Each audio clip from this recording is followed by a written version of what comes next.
Hello and welcome to Horror Cult Trash Over, the show that discusses all the masterpieces and trash to pieces of genre cinema. My name's Chris. And I'm Gary. And this week we have a very special episode. Yes. Yeah. I say very special just because I love both these films so much and I don't get enough opportunities to talk about them. It's that March thing that I Mix and match. Our own brand. Can you tell it wasn't my idea? It's Mix and March, and we are comparing two all-time classics. We are. All About Eve and Showgirls. Yes. Now, before we get into it, obviously, as is now our style, we'll discuss what's new with Chris and Gary. Yeah. I'm going to go with the worst of the week first. Okay. We're obviously, it's Oscar season. The Oscars have just been. Don't let us know if you're disappointed or not, because, online discourse is enough with these sort of things. And that's coming from someone with a film podcast. But my two most disappointing films, I didn't think they were terrible. I didn't think they were bad. I know you thought one wasn't great. But I went with NYAD and Rustin. Yeah. My worst of the week is NYAD. Is NYAD. Yeah. I don't understand why a biopic about a swimmer needed a CGI shark. Yeah. And CGI fish and just so much CGI and weird editing. It was strange use of CGI. It didn't feel necessary. Yeah. And Ben and Jodie Foster, great. I mean, not particularly Oscar worthy in my opinion, but great. Yeah, it's just a bit deflating really, because it could have been something much better. It's kind of like Rustin in the fact that it should have just been a documentary. I preferred Rustin. I thought the performances were better in Rustin. I was a little more engaged. But they're both just glorified Wikipedia adaptations.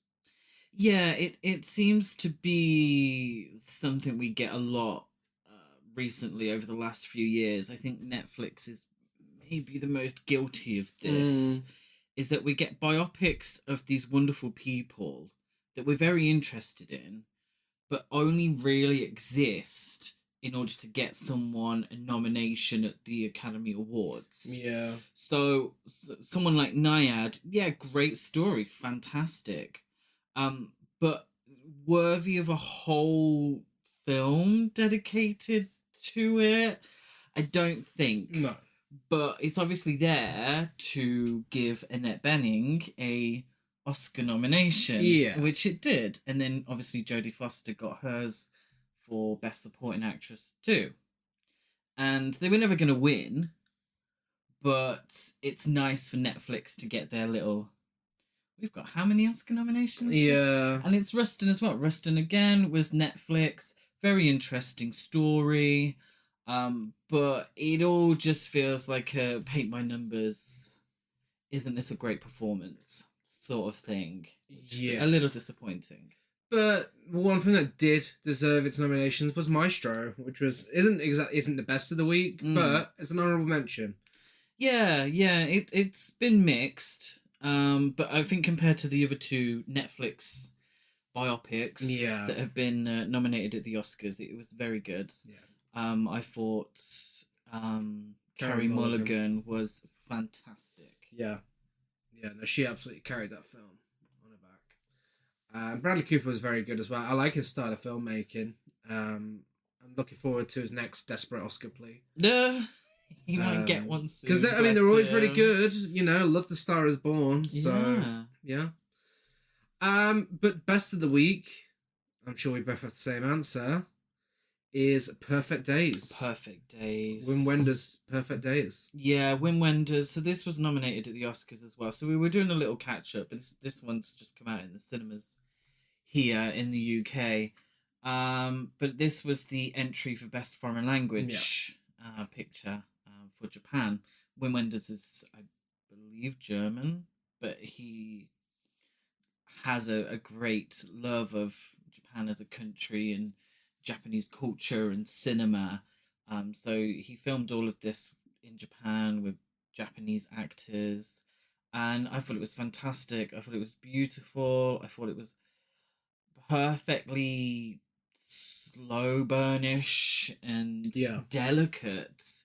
I thought it said something about aging, about modernism and the loss of tradition, but the embracing of modernism as well. It didn't judge, and I feel like sometimes films like Perfect Days can be a little judgmental. I find, if you understand, Um, but I thought it was great. I thought the central performance was fantastic in what was a very quiet role. He barely said it's anything. It's a quiet film, calm, relaxing, and uplifting at times, thought provoking. It's honestly, it's fantastic.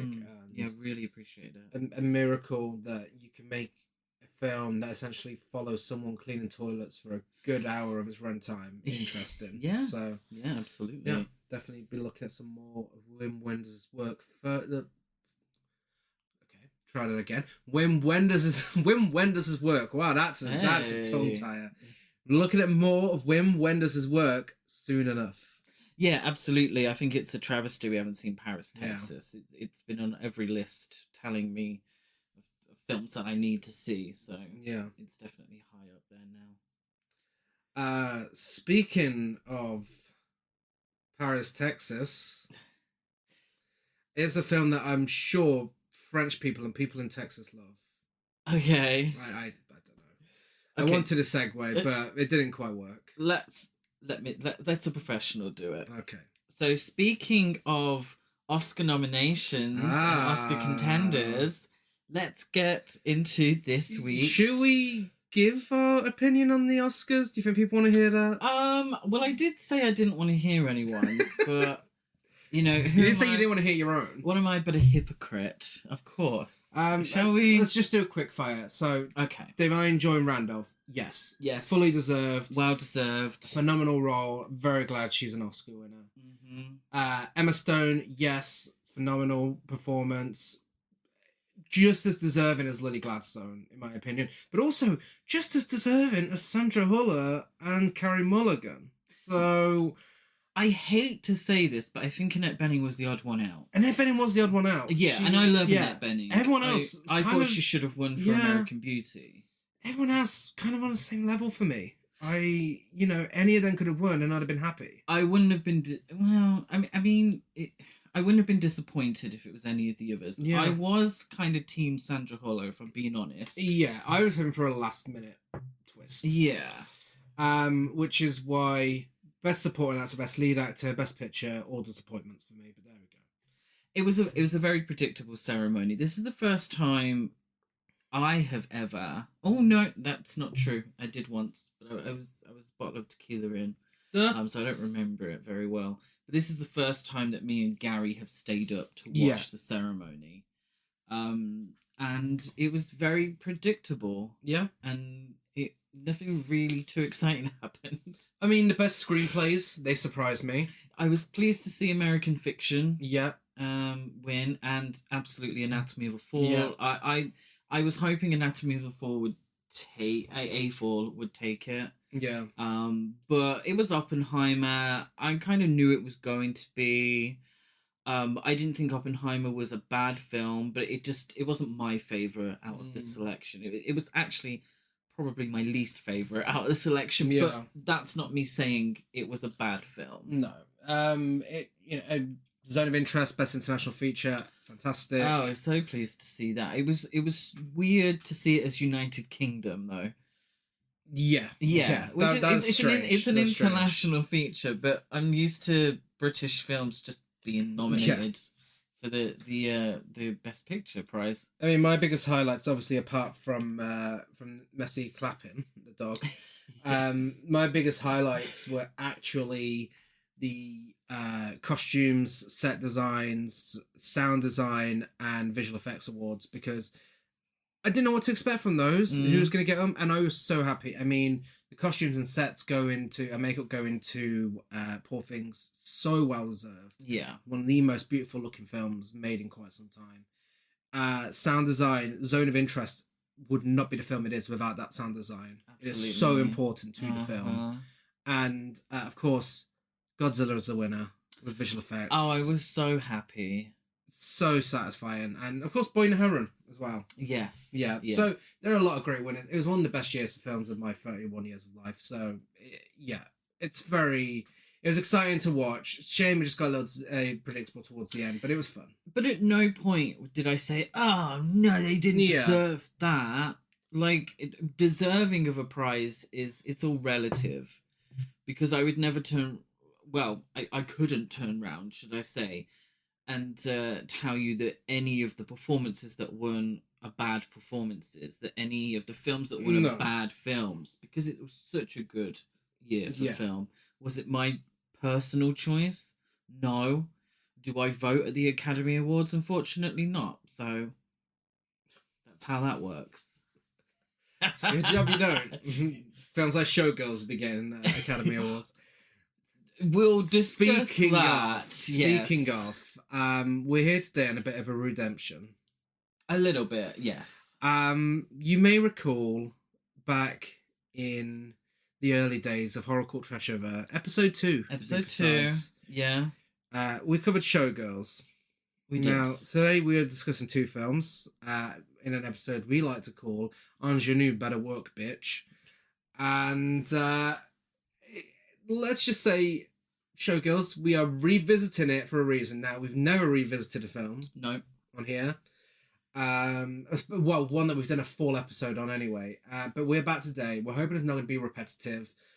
We're here to clear our name and the slander that we put out there for Showgirls when we first spoke about it. When we looked at it as a one-dimensional film. And we loved it for all the wrong reasons, but today we're back to talk about it for the right reasons. I think with anything, there's sometimes teething problems. Yeah. Now, I haven't watched Alien 2 since the very first episode. Some films don't need to be revisited. So I don't know about Hotter. Looking back, it was a very, very random film for us to start on, Alien 2. But whatever.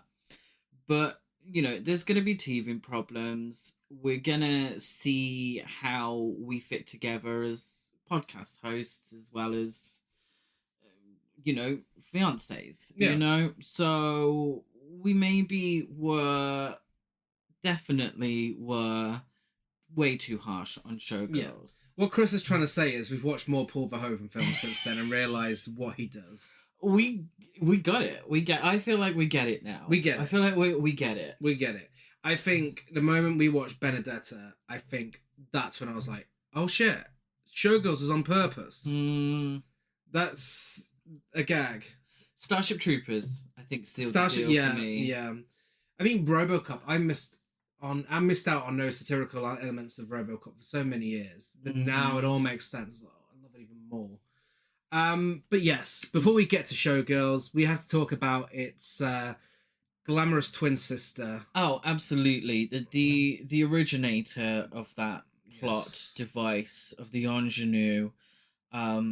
Spoiler alert is now in effect. It's all about Eve. There's no... This has been 5-star. Yeah. Every time I've watched it. There's no backtracking on this. Top tier, classic Hollywood. You're going to get fed up with me praising this film. It's one of my favourites. It's probably within my top 10 favourite films of all time. Let's get into it, shall we? From the year 1950. Our first journey, if you're not counting film festival episodes, our first journey into Other. Yeah. We would... I mean, it's a masterpiece, very well renowned, many accolades. It doesn't fit into cool. It's certainly not horror. It's certainly not trash. So here's the Other. A little bit of Other for you. Nice change. Change. I mean, I love it just as much as Chris does. Probably top 20 for me. A film that Chris introduced to me when he was trying to bring superior taste into my life, and I'm glad he did. Yeah, it's incredible, and it also is the reason that English goth rock band All About Eve have a name. So Yes. it's William Friedkin's favorite film. Oh. All About Eve famously, their performance on Top of the Pops was ruined by some malfunctioning. Yes. What's it called? Lip syncing. Yeah. Very much way before Ashley Simpson. They originated it. Yes, they did. So again, All About Eve is the original.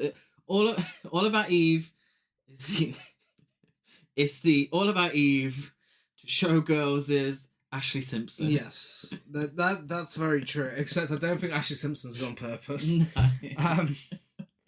I mean, it holds the records for the most female acting Oscar nominations in a single film with 4, and Baxter and Betty Davis for Best Actress, and Celeste Holm and Thelma Ritter for Best Supporting Actresses. Shares the record for the most nominations, 14, with Titanic and La La Land. Only one of 5 films to receive 2 Academy Award nominations for Best Actress. The other films were Suddenly Last Summer, coming soon, The Turning Point, Terms of Endearment, Thelma and Louise. And with these 5 competitions, Shirley MacLaine is the only one to win specifically for Terms of Endearment. So many achievements, renowned film, everyone loves it, and the genius behind it is Joseph L. Mankiewicz, who wrote and directed it. And he directed Suddenly Last Summer, Cleopatra, A Letter to Three Wives, Sleuth, There Was a Crooked Man, The Honeypot, Guys and Dolls, The Barefoot Contessa, not that one, and more. Yeah, not as prolific, I'm seeing, as other directors of the time. No. So, studio director, yes, at 20th Century Fox, which is my drag name, by the way. But yeah, it's, I mean, it speaks for itself, some incredibly renowned films. We've only actually watched, embarrassingly enough, Suddenly Last Summer, which is an incredible film as well. It is. Again, maybe it's coming soon to a podcast near you. But it's also based on the short story by Mary Orr. It is, The Wisdom of Eve. Yes, Wisdom of Eve. So the sort of female perspective that we're going to talk about a lot. Yeah. The idea that this could only have been made with female leads. Yeah. Is very much taken, obviously, from the short story itself. Yeah, because, I mean, both this and Suddenly Last Summer are very female-centric films and expertly made, which is very impressive by, Joseph L. Mankiewicz. Was he on our team? I don't think he was on our team. Wow. I know William Wyler was. It's hard to tell because obviously at that time, if he wasn't necessarily telling everyone about it.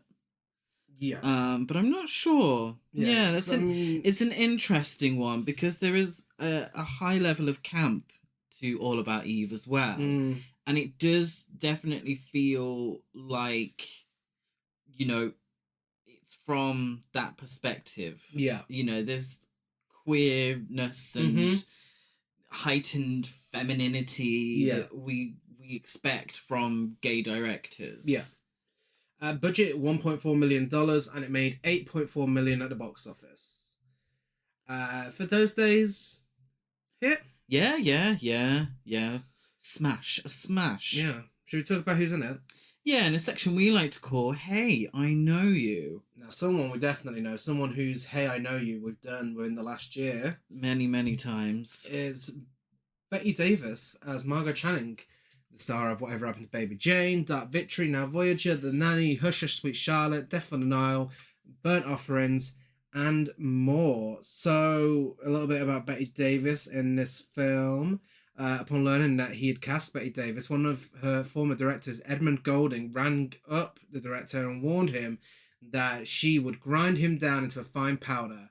This was a reference to her on-set behaviour, the least of which was rewriting her dialogue.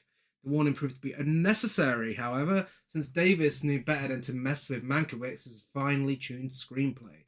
In fact, he found her to be one of the most professional and agreeable actresses he'd ever worked with.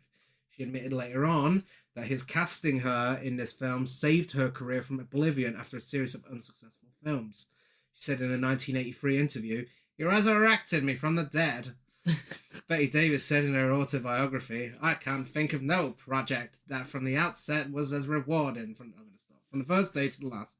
It is easy to understand why. It was a great script, had a great director, and was a cast of professionals, all with parts they liked. It was a charmed production from the word go." And that's the thing, it speaks for itself. I think someone like Betty Davis was never afraid to speak her truth. No. And if she thought it was shit, she would tell you it's shit. But she would also tell you how you can try and make it not shit. Yeah. But given an impeccable script Mm-hmm. and screenplay with some, fantastic actors to work with, she fucking married one of them afterwards. She's got nothing to complain about. No, I mean, she did when she arrived on set because her marriage to William Grant Sherry was in the throes of breaking up while she was making the film. So her raspy voice in the film is largely due to the fact that she burst a blood vessel in her throat from screaming at her soon-to-be ex-husband during one of their many rows. There we go. And Joseph L. Mankiewicz actually liked the croaky quality, so he didn't have her try to work around it. There we are. Tallulah Bankhead, Marlene Dietrich, Marion Davis, Joan Bennett, Joan Fontaine, Greer Garson, Paulette Goddard, Katharine Hepburn, Hedy Lamarr, Vivian Leigh, Ginger Rogers, Rosalind Russell, Joan Crawford, Norma Shearer, Sylvia Sidney, Barbara Stanwyck, Gloria Swanson, and Loretta Young were all considered for this role. But, if I'm completely honest with you, I don't think anyone could have done it like Betty Davis. I don't think so.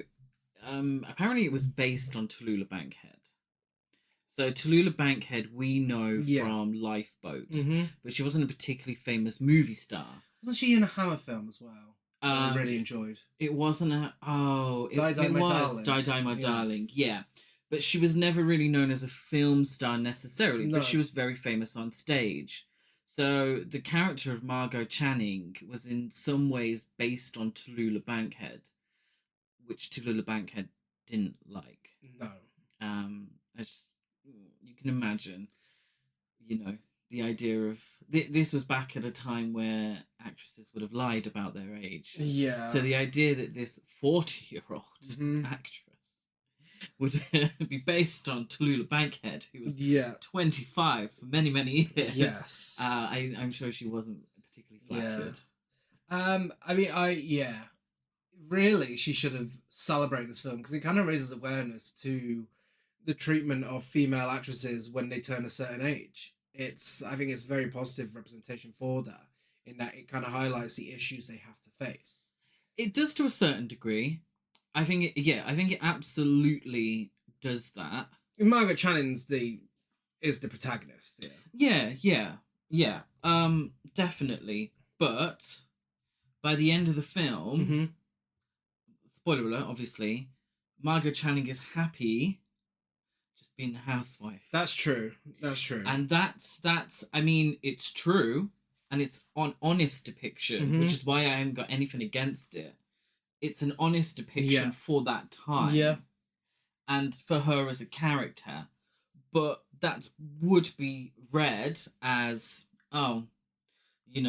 she turned 40. Yeah. Now it's time to be a real woman. And she talks about that, and we'll really get into that as we go through the film.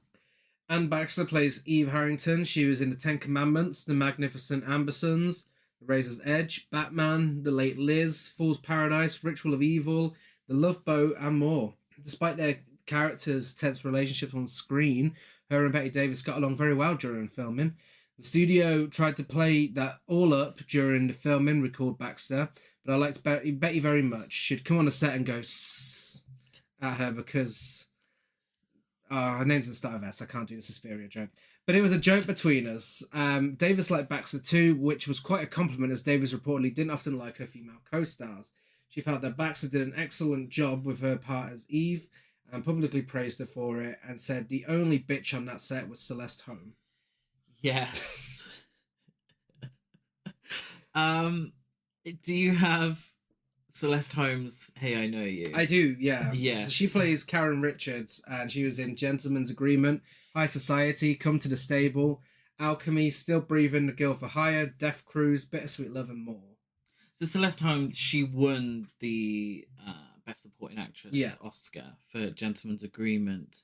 And she spoke about her experience with Bette Davis and how on the first day of shooting, she walked onto the set on the very first day and she said, "Good morning."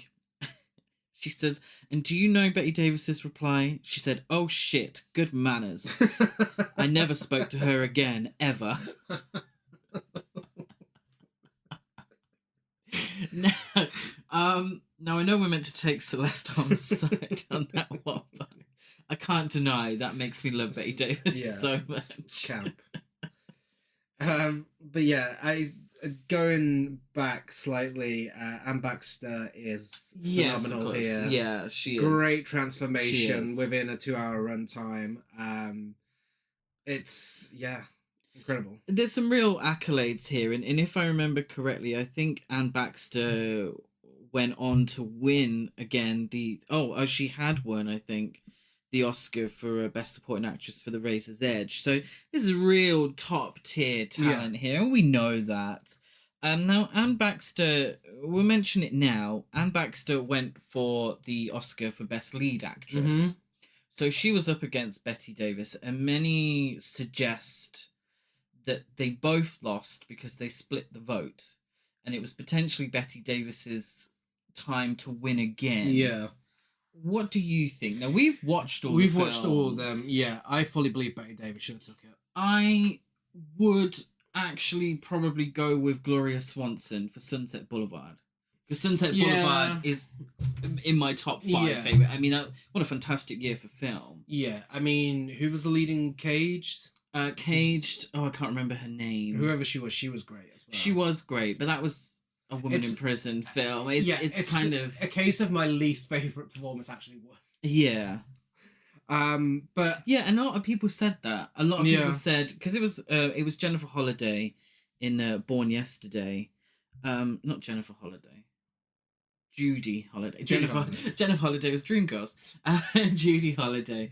So she won for Born Yesterday for a highly comedic role. Mm-hmm. And a lot of people said that the All About Eve girls split the vote and it ended up going to her.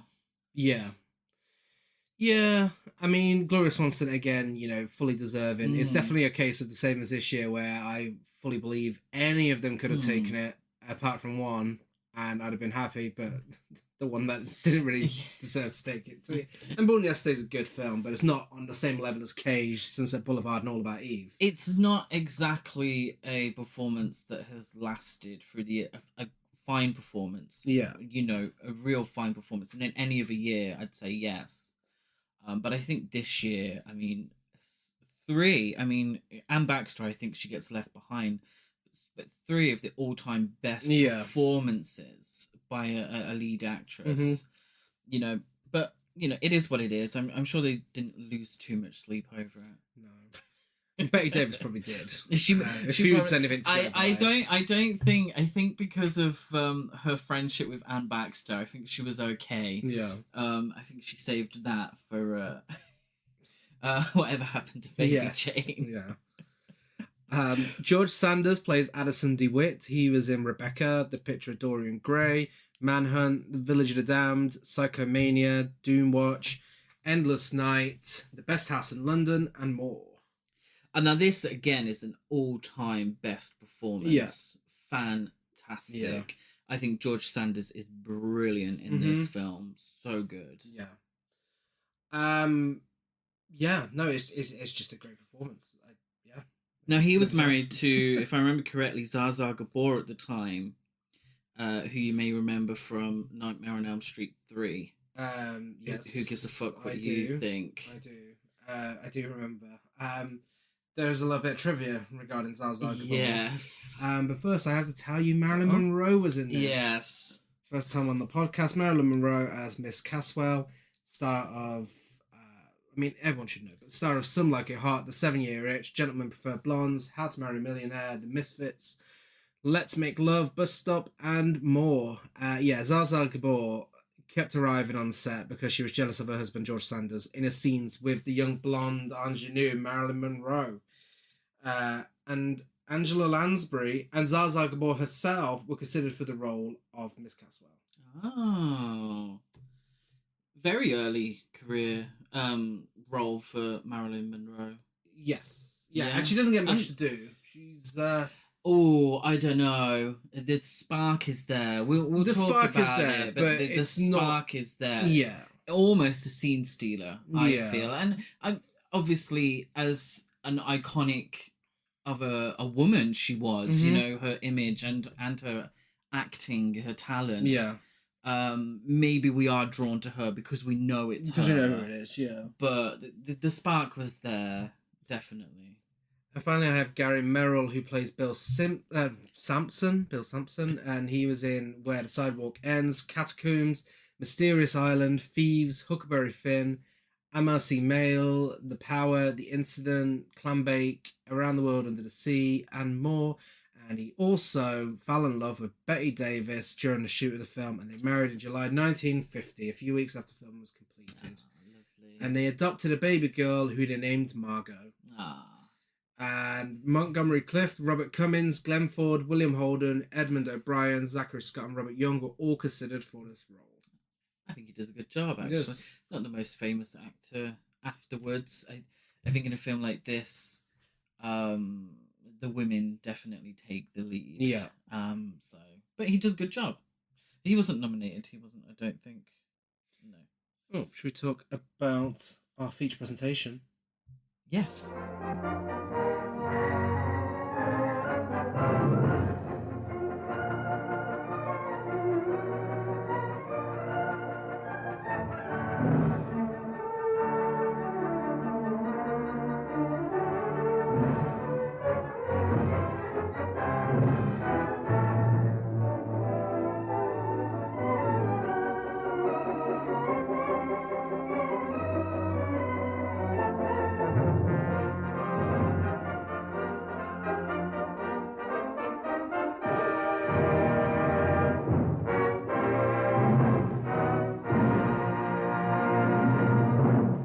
So, we are introduced to our cast of characters by Addison DeWitt.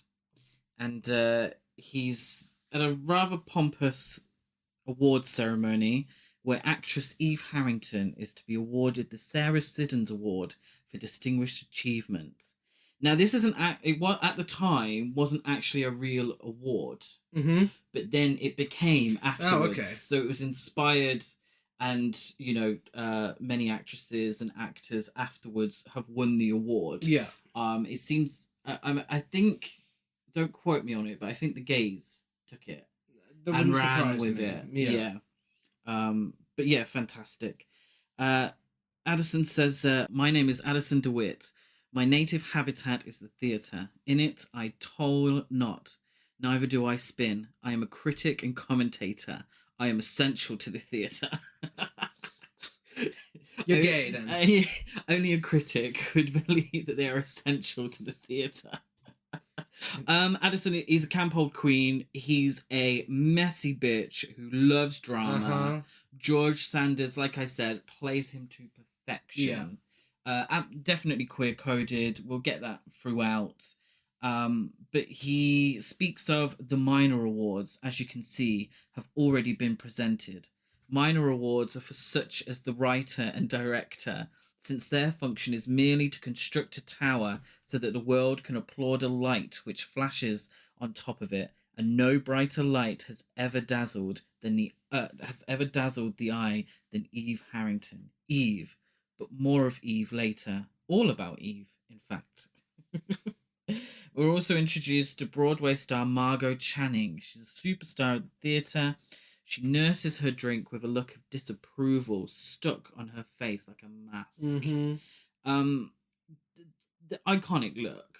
Like, this is the look we all think of with Betty Davis. I feel the Margot Channing, the look of disdain, the I'm over this. After a performance of Margot's latest play, Aged in Wood, Margot's close friend Karen Richards, wife of the play's author Lloyd Richards, brings besotted fan Eve Harrington backstage to meet Margot. So we're introduced to, so Eve's getting this award, and then we get our flashback. So how did we get to here?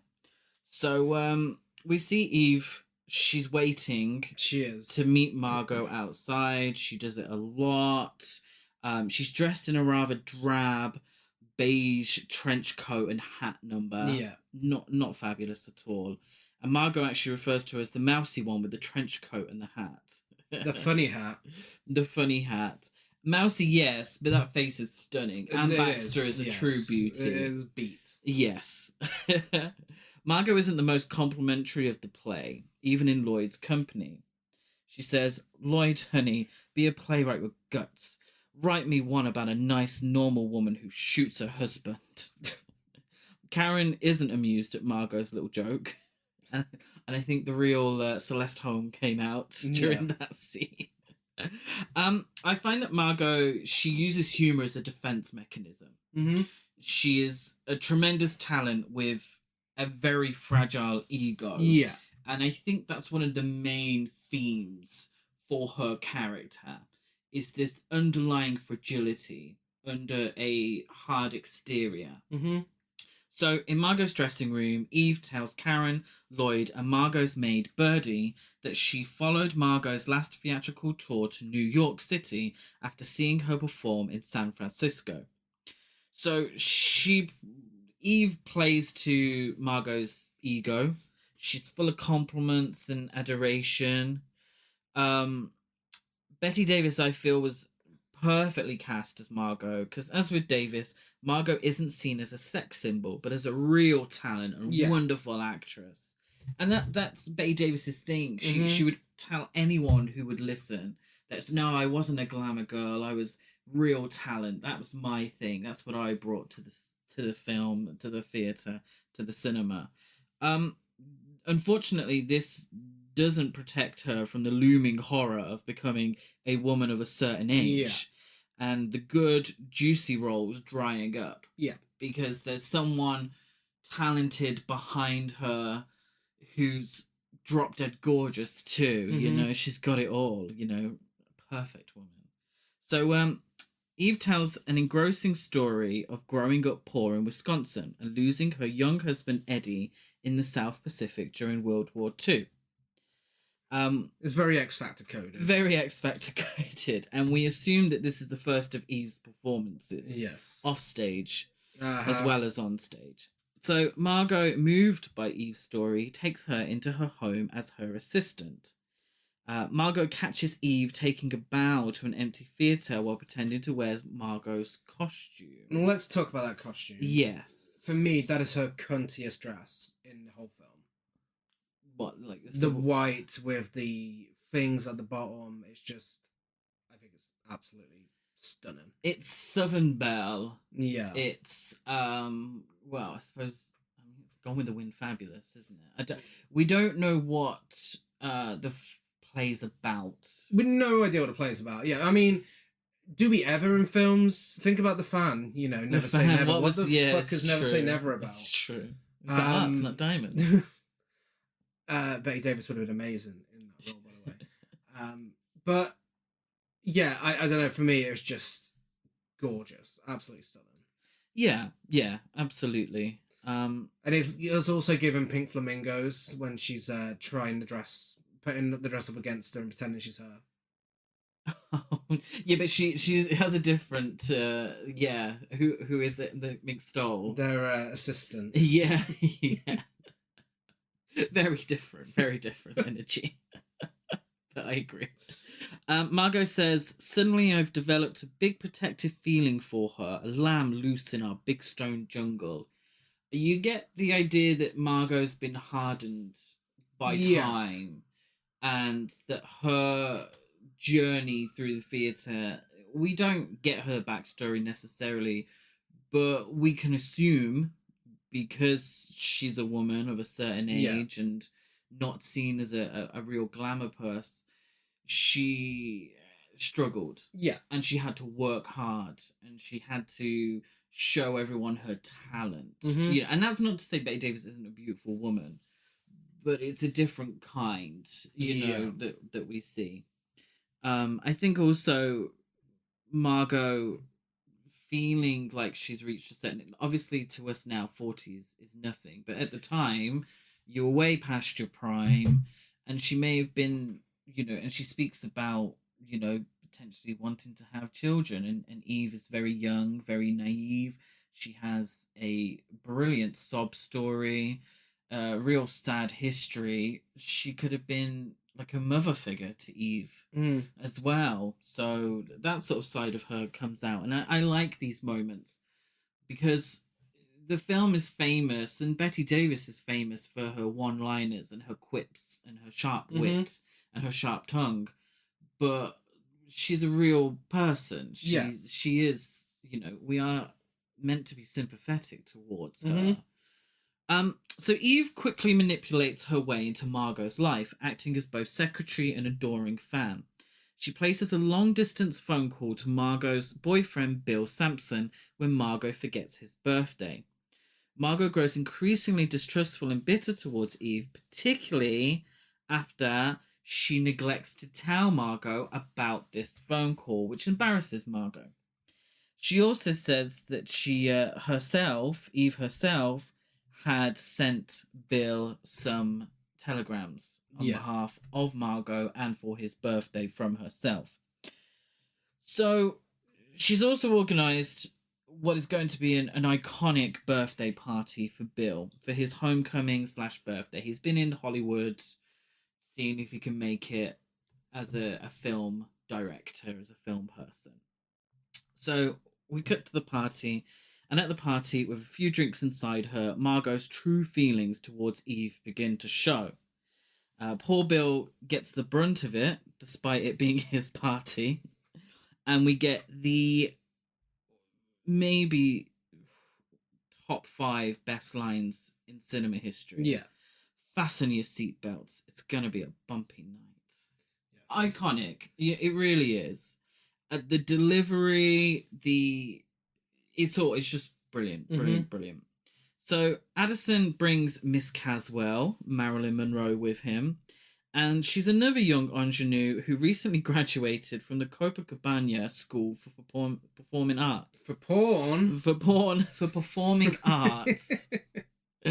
Addison points her breasts first in the direction of producer Max Fabian. Eve, I feel, and Miss Caswell are both doing what they need to get ahead. Yeah. And that's what the film is essentially about.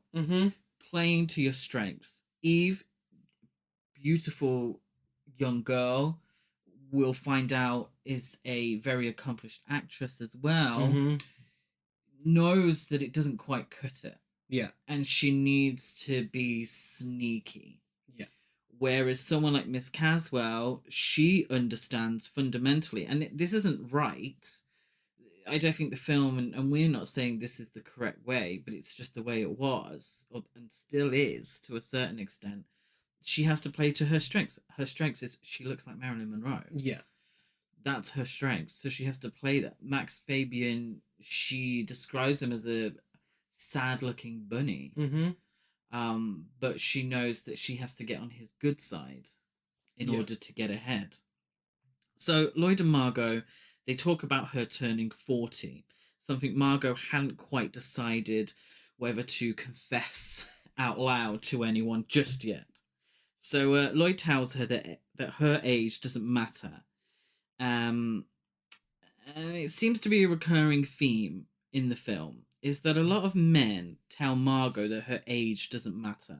Yeah, make no mistake, this is a film about men who have got power and they know they've got power. Yes. As much as it is very much a film about women, in the background, you know, so much of what happens is because of men pulling strings. Meanwhile, they don't have to worry about their career and what they're doing with their ages because they would never be treated like that. Absolutely. So they all work behind the scenes. Yeah.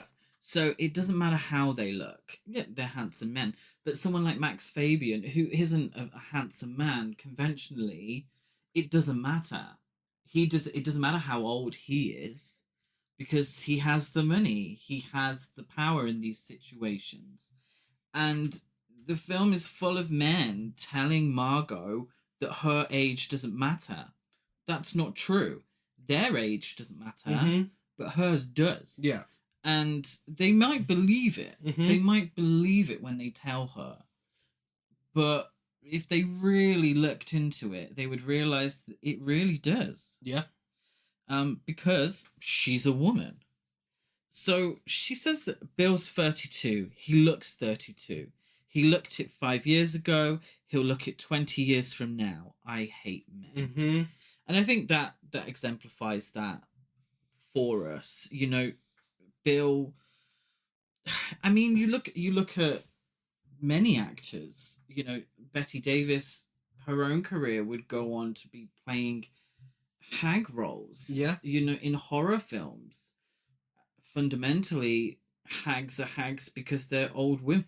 Yeah. It's as simple as that. You didn't see Gregory Peck playing, you know, the hag in The Omen. No.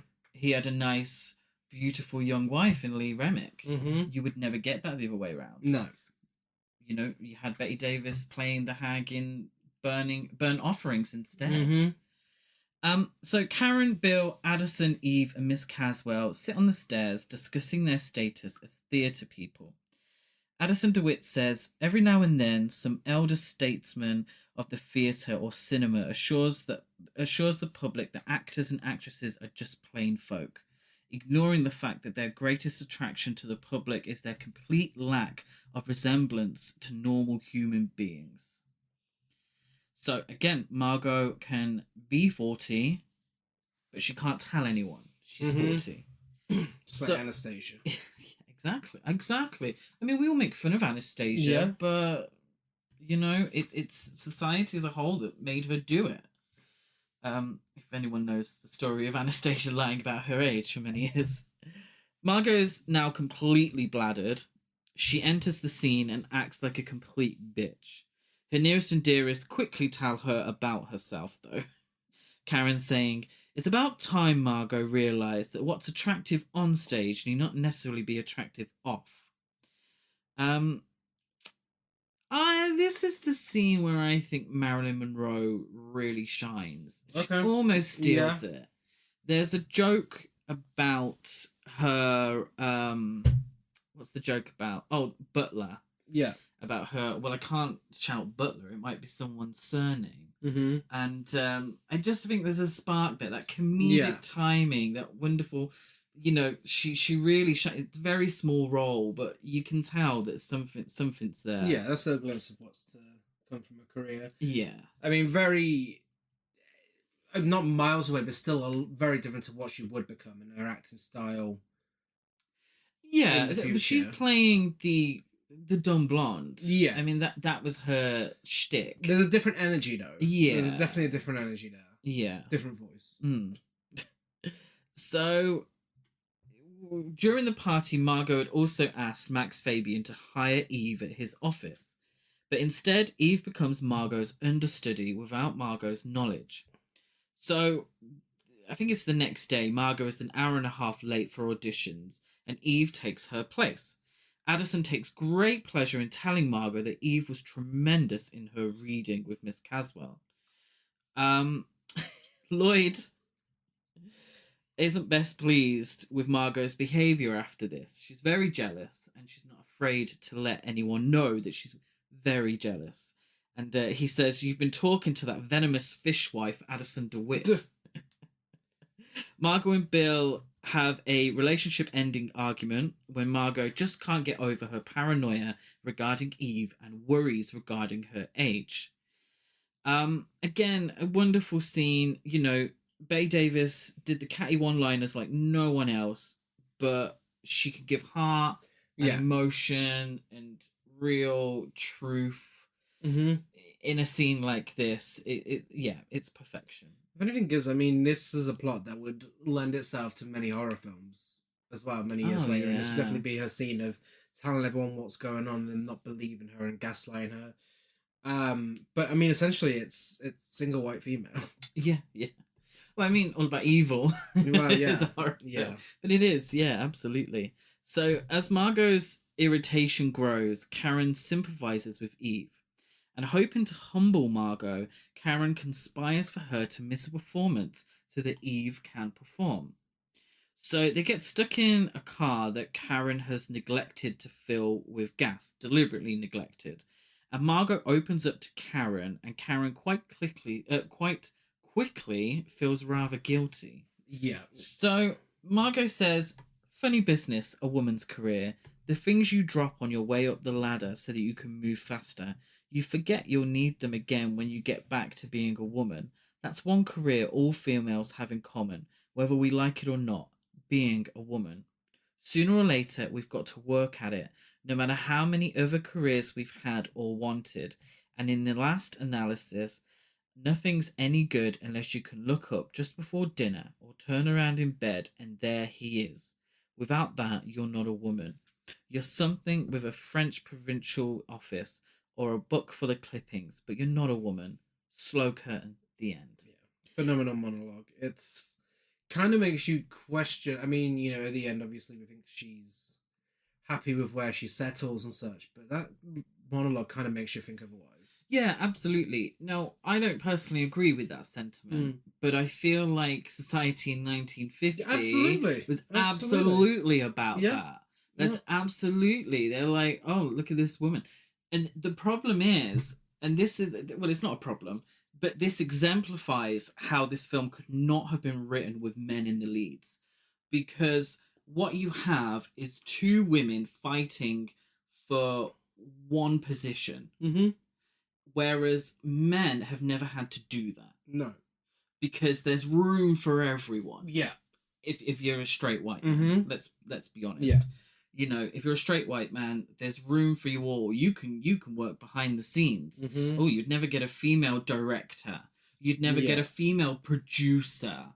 You wouldn't get a female writer of these plays. That's for the men. Yeah. So then the men can also be the actors. But women can only be one, and that's the actresses in that play. And as far as this production, there's only one lead role. Yeah. And they're going to fight over it. Mm-hmm. And that's the problem. So we don't blame these women because society has led to this. Yeah. I don't feel, yes, Eve is the antagonist. Absolutely. She's a cold, hard bitch. Yeah. And she doesn't matter who she tramples on to get to the top. But that's the only way she could do it. Yeah. Yeah, she's doing it. She's got to get by. I mean, how else is she going to get there? Absolutely. And if it was the other way around, Margot Channing would have been stepping on her back on the way up there. So Eve invites the city's theatre critics to attend this performance, including Addison. And Eve's performance is unsurprisingly a triumph. She's wearing the cunty dress from earlier. Yes. Again, Eve is tremendously talented, and that is never denied. But her position as a young and poor wannabe actress leaves her with just a small window to become a success. Because before she knows it, she's going to be a 40-year-old Margot Channing. Yeah. So later that night, Bill rejects Eve's attempts to seduce him. Instead, Addison takes an interest in Eve. He interviews her for a column harshly criticizing Margot for resisting younger talent. Absolutely no doubt in my mind that Addison is queer. Yeah. Eve getting that tea. He's getting the tea. Eve does a very 1950 flirt, which is she's wearing a towel and talks to him. I must get in the shower. I'll talk to you after. I won't be able to hear you in the shower. And he doesn't look. No. It's eye contact. He's absolutely queer coded. So Margot and Bill announce their engagement at dinner. So after it all comes out, Eve in this bitchy column, Bill falls back into Margot's arms, and they announce their engagement at dinner with Lloyd and Karen. Eve summons Karen to the ladies' room, and after first appearing regretful, delivers an ultimatum. Karen must recommend her to Lloyd to play Cora, the lead role in Lloyd's new play. Otherwise, she will reveal Karen's part in Margot's missed performance. Um, I loved during this scene where Eve turns away from Karen and Karen says, Eve, don't cry. And Eve says, I'm not crying. Yeah. It's a performance. Yeah, it's kind of the moment where you can see, like, I mean, to a certain extent, before the big reveal later on, I know I did the first time I watched, you kind of find yourself asking, okay, did she fall into this by accident? Is this calculated? Or did she fall into this by accident and she's just gonna on a power trip? She's realized what she can do. She's got herself in this position. She's realized what she can do, and she's just winging it. She's just going day by day. But it's this moment where it's like, oh no shit, this bitch she is calculated. Yeah. So this is all on purpose. Yeah, absolutely.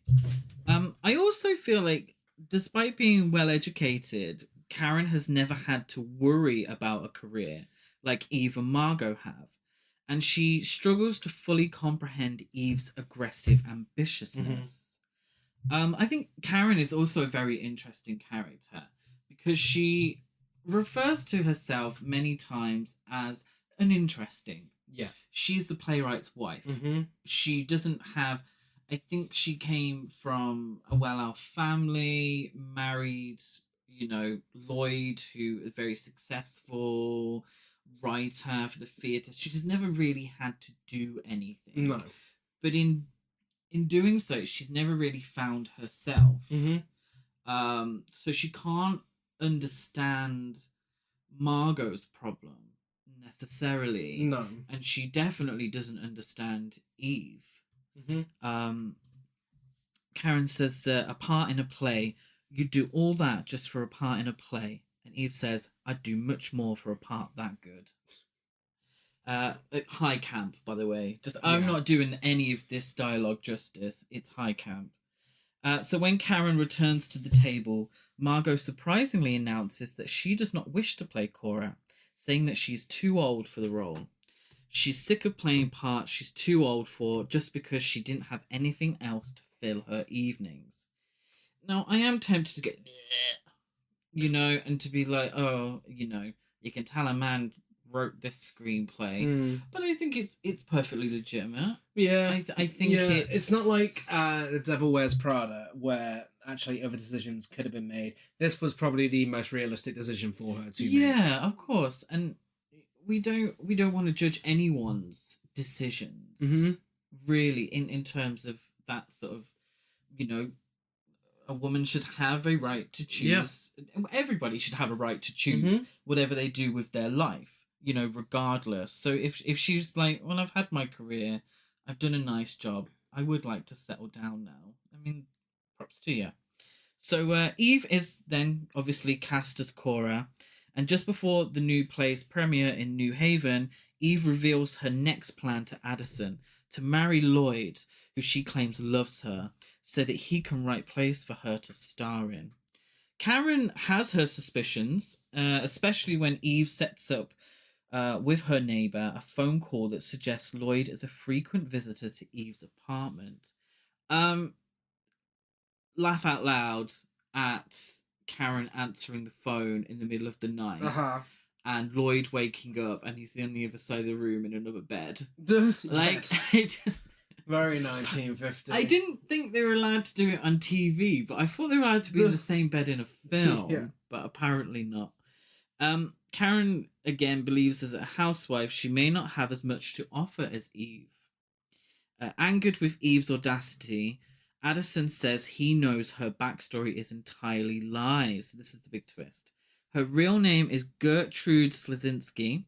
She was never married, and she was paid to leave town over an affair with her married boss. He also says that Lloyd may leave Karen, but he won't leave Karen for Eve. Addison then blackmails Eve, saying she now belongs to him. Yeah, no straight man would slap a woman that way. No, he does give her a slap around the chops. Very camp. It is very camp. He says, that I should want you at all suddenly strikes me as the height of improbability. But that, in itself, is probably the reason. You're an improbable person, Eve, and so am I. We have that in common. Also, our contempt for humanity and inability to love and be loved, insatiable ambition and talent. We deserve each other. Eve is Addison's ticket to real success and wealth. Yeah. Something that may not have been accessible to him as a homosexual. And he's forcing her essentially to be his beard. Yeah. To a certain extent. I mean, we don't know if they get married. We're assuming that's part of the package, package deal of, blackmail. Yeah. So, months later, Eve is a Broadway star headed for Hollywood. While accepting her Sarah Siddons Award that we saw at the beginning, she thanks Margot, Bill, Lloyd, and Karen, as all four coldly stare back. Afterwards, Margot says, "Nice speech, Eve, but I wouldn't worry too much about your heart. You can always put that award where your heart ought to be."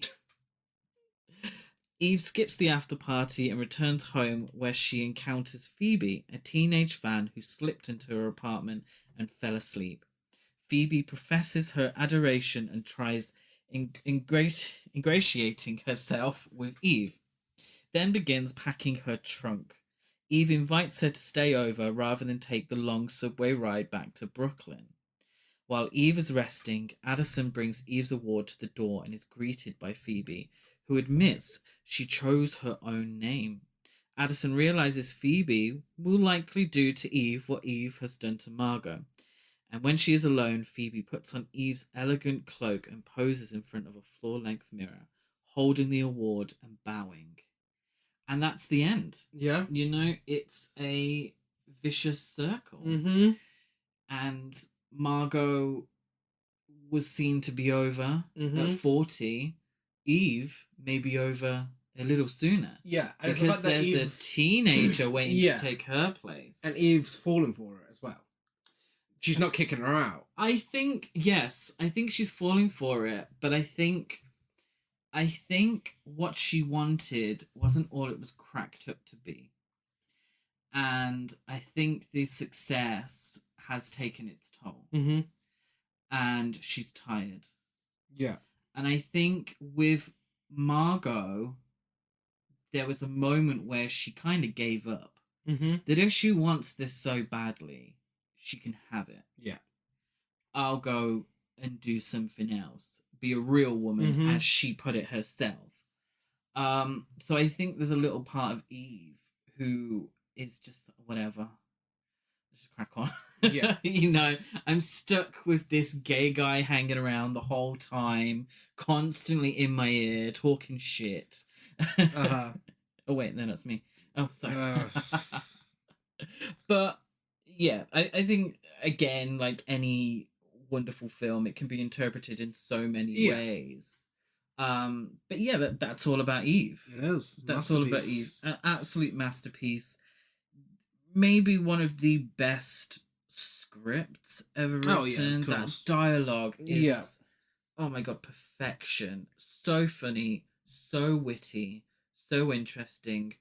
The performances are top tier. Like, some people struggle with classic Hollywood and they don't like black and white films or whatever.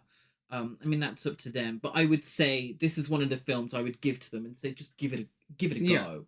Give it a try. I really feel like everyone should watch All About Eve. It is a masterclass in filmmaking. One of the greatest films ever made. Yeah. And bears a striking resemblance to another film. Before we get to that, ratings. Give us your rating. I gave it 5. Oh, no. 10. I, of course, gave it 10 venomous fishwives out of 10. I gave it 10 messy drunk reading sessions with Betty Davis out of 10. And as we've just told you, it is a masterpiece. It's, of course, a masterpiece and a camp old time as well. It is. It's very funny. I feel like every gay man should watch that film. Yeah. At some point. Watch it twice. Treat yourself. Go watch someone do it in drag as well. I'm sure it's the case. Oh, of course. And it's available on Criterion Blu-ray, of course, DVD, and video on demand. A film that isn't on the Criterion collection but should be. Next up, we have Showgirls 1995 Revisited. So, obviously, I'm going to repeat a few things here you would have heard in episode 2. My hoping is that you haven't listened to episode 2 since episode 2 was released like 5 years ago. 5 years ago. But if you have, sorry, I'm about to repeat myself. Many people are saying, "Oh, I preferred their early stuff." Duh. No one is saying that. This is our remake. This is our remake. Go and do original versus remake on us. Directed by Paul Verhoeven, who made Starship Troopers, RoboCop, Benedetta, Hollow Man, Total Recall, Basic Instinct, and more. He went to the Razzies when it did the sweep. Yes. He showed up in person to accept it. And in a 2013 interview, he explained his motives for doing the movie. He did not like Joe Esterhaz's initial script and passed on the project in favour of doing Crusade, based on a screenplay by Wallen Green and starring Arnold Schwarzenegger. However, that project fell through when Carolco Pictures could not afford to finance both Crusade and Cutthroat Island. Since $10 million had already been spent on Crusade and Esterhaz already received $4 million for Showgirls, Verhoeven felt morally obligated to do Showgirls as a personal favour to Mario Casa to save Carolco from bankruptcy. So Esterhaz a screenplay. Joe Esterhaz, who did Sliver, Basic Instinct, Flashdance, Children of Glory, an Alan Smithy film, Burn Hollywood Burn, Telling Lies in America, Jade, and more. It was extensively rewritten with All About Eve as the main source of inspiration. Mm-hmm. This is when we're doing Mix and Match, and like last week there was a few similarities between The Guest and The Terminator. This week and next week, these films are practically the same film. Yeah. They are this exact same structure, with different twists and turns here and there. Yeah, but I feel like this one, more than any other, is a complete parallel. Mm-hmm. It feels like the films themselves, the plots, but also the films themselves are polar opposites. Yeah. But share so much. Yeah. Like real parallel. You know what I mean. Everyone knows what I mean. Verhoeven intended for it to be an over-the-top morality tale, populated with only immoral characters, except for the character of Molly, with Las Vegas as a metaphor for hypocrisy and extortion. However, the satirical intentions were not picked up by the critics, who regarded the film as a simplistic portrayal of American culture, and the box office failure of both this and Cutthroat Island made the bankruptcy of Carolco inevitable. So this was made on a budget of $45 million, and it only made $20.3 million at the box office.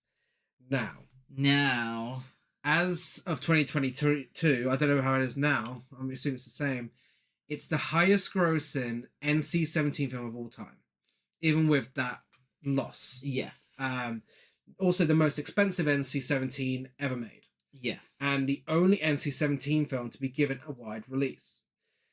Despite being a high-profile theatrical bomb, the film went on to be hugely profitable in the home video market in the United States, generating more than $100 million in video rentals and becoming one of MGM's top 20 all-time best sellers. Of course. That wasn't even the NC-17 cut. No. It's a weird one, because obviously here in the UK we have an 18 certificate. Yeah. Which is essentially NC-17.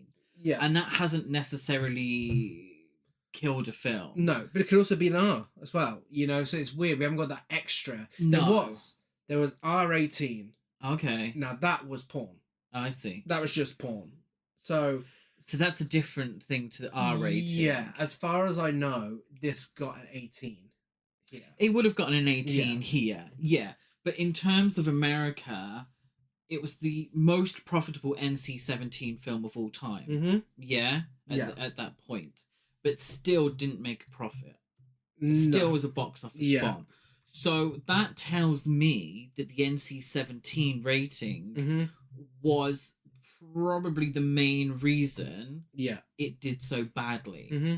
Yes, there is... I don't want to sound crass, but, it's never stopped me before.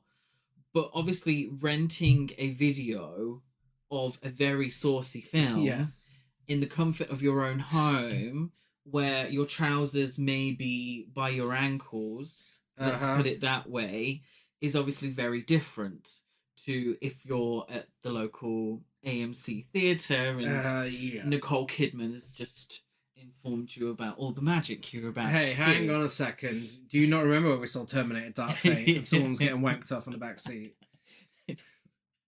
Yes, but that was an exception. I don't know what they were enjoying. Terminator Dark Fate way more than we did. Much better time. But you know, there's a difference there, and I think that maybe played into why the film has been perceived over the years as purely softcore porn. Yeah.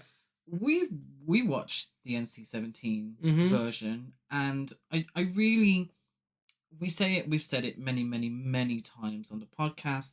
We'll say it many times in the future. It's not a violent film.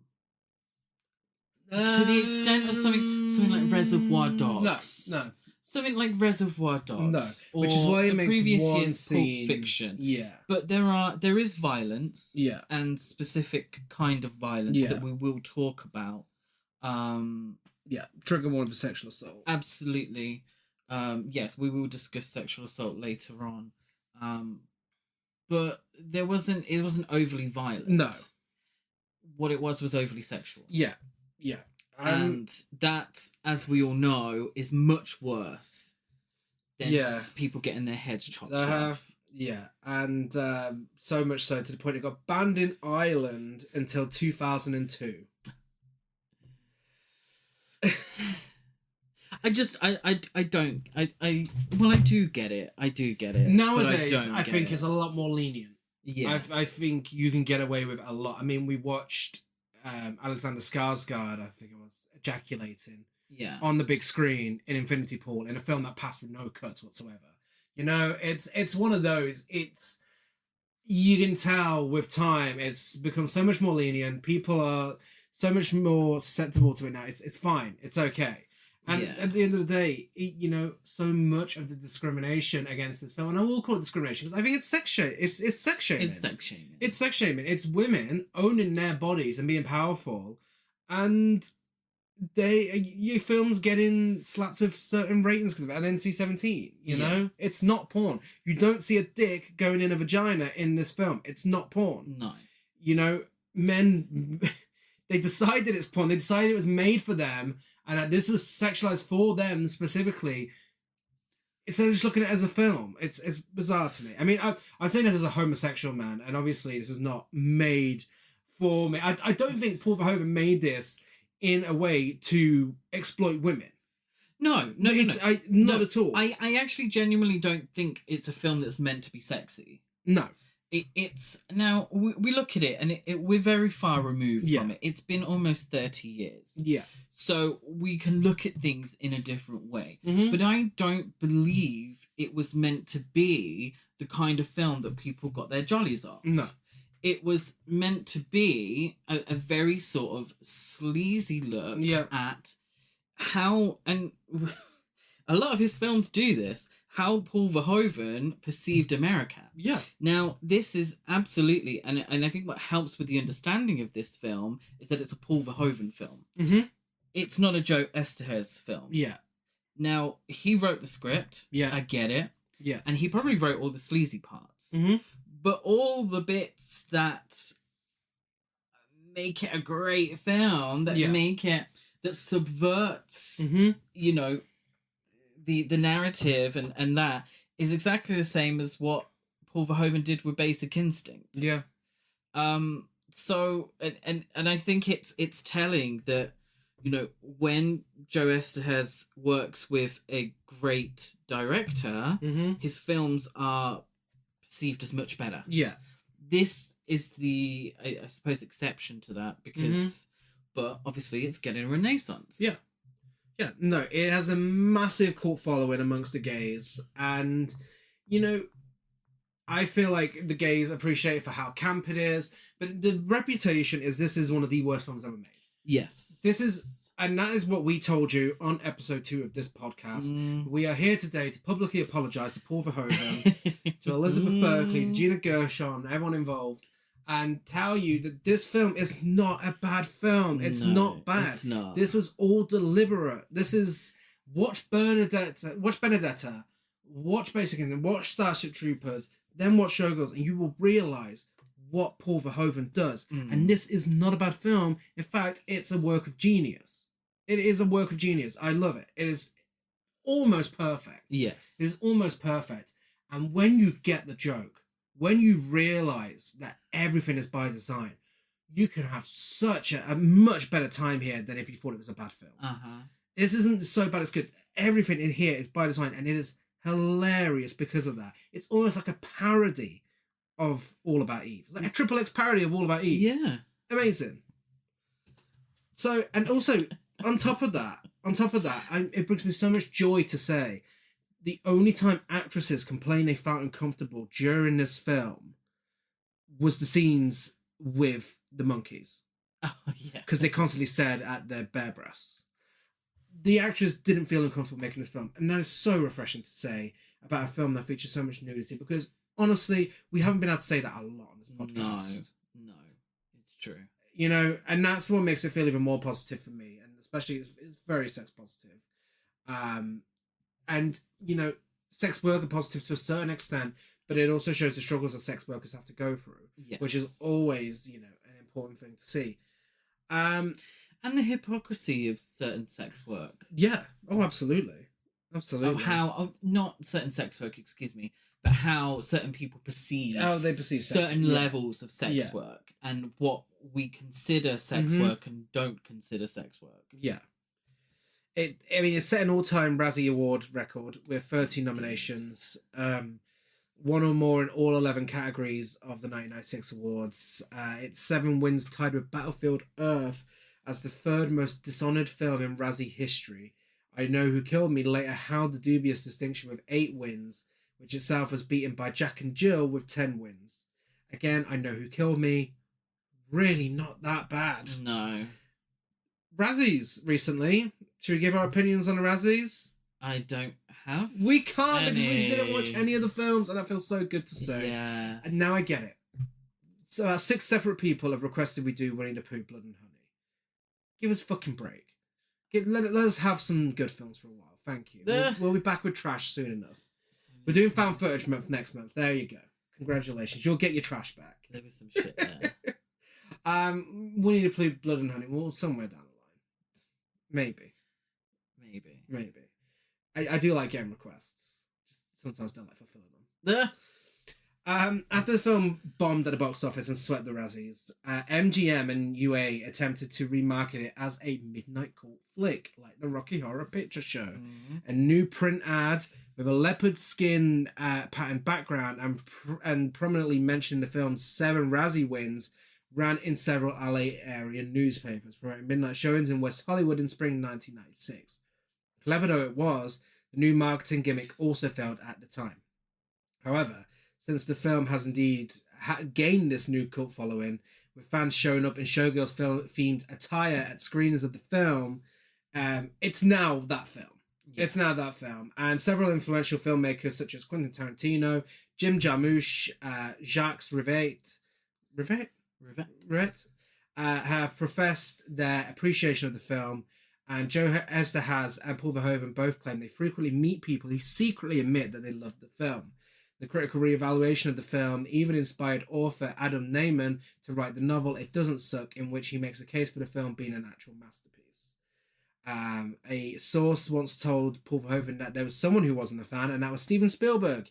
He requested a screener of the film after the premiere, and he stopped watching halfway through and said, "Sometimes I hate this town."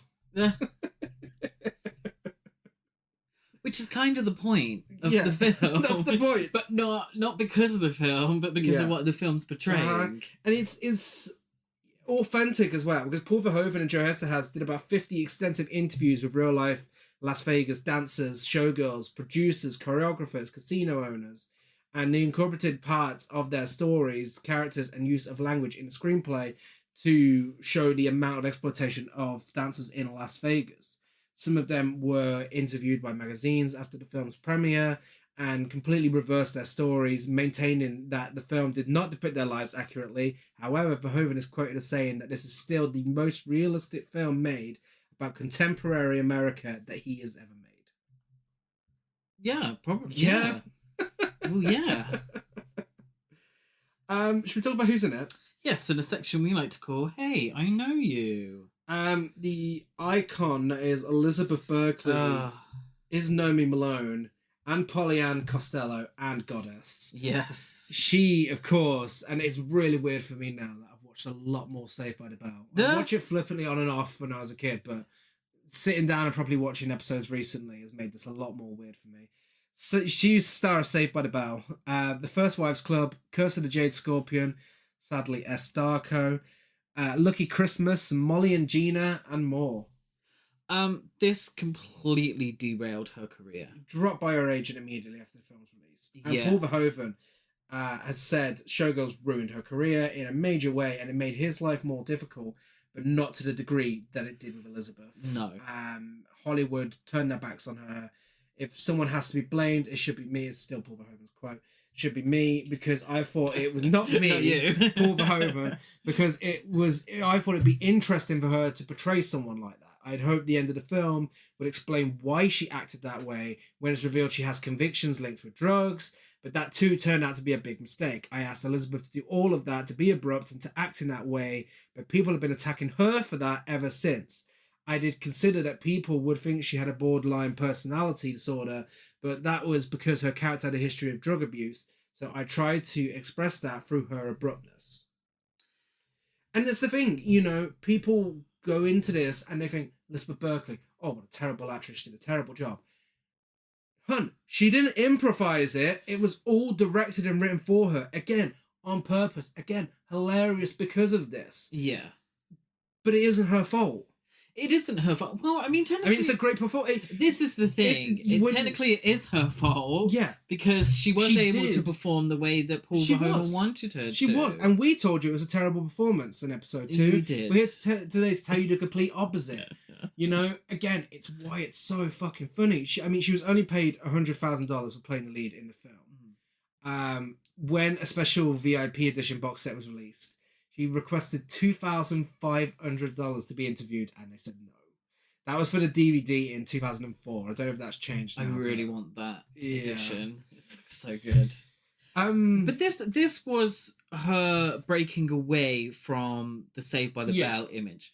The goody two shoes, Jessie Spano, she was the clever good girl. Yeah. And this was her breaking away into more adult roles. Really did that. Has there ever been more of an adult role for a former child star, really, or a teen star, should we say?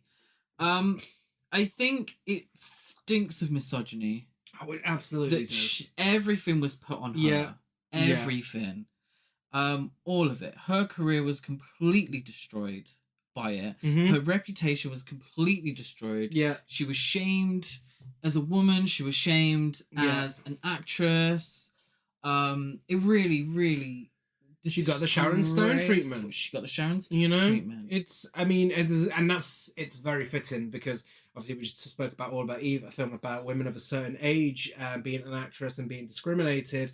It's very much the same with sexuality. Mm-hmm. Age and your body. If you get past a certain age and you look a certain way, you're fucked. If you proudly put your body out there and star in a film with nudity and sex scenes, you're fucked. Yeah. Again, we've come a long way, and not a massive way, but we've come a long way since then. But yeah, the swimming pool scene, there's two people there. There's Carl MacLachlan as well. I adore Carl MacLachlan. He's one of my favourite actors of all time. But he got off so fucking easily with this film. His ass was on full display. Well, the body double's ass was on full display. But he got off so fucking easy with this. Yeah, and it makes you question, if this film was seen in a different way, and Carl MacLachlan showed us as Carl MacLachlan. Yeah. It would have been like seen he did in Blue Velvet. But it would have been seen as brave. Yeah. It would be like, oh my god, breaking down these boundaries of male nudity. But it's not, and it's completely completely perceived in a totally different way. Yeah. And Elizabeth Berkley was at the front of that because she was the easiest target. Mm-hmm. She was, new to Hollywood. Yes, she was in Saved by the Bell, but that was always seen as, that's kids' TV, that's dorky, that's silly, and she's tried to be an adult movie star, like a movie star who's an adult, rather not an adult movie star. But she's tried to and failed. Look at her, ha ha ha. But at least we get to see her bits and bobs that's on the the thing. big screen. Yeah, everyone's quick enough to slag her performance off, but I could bet any money that a lot of those people who did bitch about her performance rented this on VHS and broke that pause button. In that role, it could have been Pamela Anderson, Angelina Jolie, Vanessa Marcel, Denise Richards, or Charlize Theron. Oh. They all auditioned. Oh, wow. Yeah. Okay. Denise Richards, I mean, Wild Things was not long after. No. No, I mean, they all... The thing is, the performance that we get is the performance that Paul Verhoeven asked for. Mm-hmm. So I feel like it's difficult because, would any of those actresses have brought themselves to the role? Mm.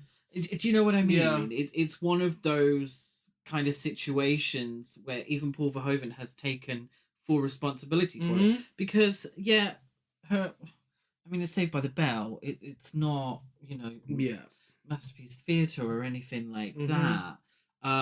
But she wasn't a bad actress in Saved by the Bell. Well, apart from the infamous "I'm so excited" scene, which is a bit iffy. Do you know that one? No, we've not got to that yet. Oh, I'll have to show you that episode where she sings the Pointer Sisters. She gets addicted to caffeine pills. Oh my god. Next up we have Carl McLachlan as Zach Carey. Again, I cannot tell you how much I love Carl McLachlan. He is just such a great human being. Unfortunately, he is in the This Is a Bad Film camp. He said he sat there. He denied rumours he walked out the premiere. He said he sat there and suffered the whole 2 hours. He is the star of Twin Peaks, Dune, Portlandia. Do you think he sat there and sat through the whole of Dune and then... do you think he's had anything to say about that? Oh. Because these days he has a lot to say. He's positive about Dune these days, I believe. Do you think David Lynch watched Showgirls? I hope so. Do you think he enjoyed it? Yes. I reckon he would have enjoyed it. Blue Velvet, Inside Out, Sex and the City, Desperate Housewives, The Flintstones, The House of a Clock in Its Walls, and more. Now, again, the fact that Carl McLachlan went on to do Inside fucking Out, a Disney Pixar film, all those years after after Showgirls, The House of a Clock in Its Walls, also a kids' film. I mean, come on.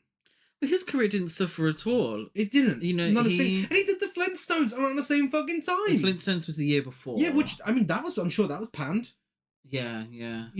And that's the thing, he got his McLachlan out in Blue Velvet, but it was never. You'd never get the same reaction though. No, because it's seen as completely different. It's a man. Isabella de Rossellini, she went full frontal in Blue Velvet. Yeah. But Blue Velvet was a sophisticated film. It was seen as, David Lynch Oscar nomination for Best Director. Yeah. How intelligent, sophisticated are we watching this film? And it's very true. It's one of my favourite films. It's an absolute masterpiece.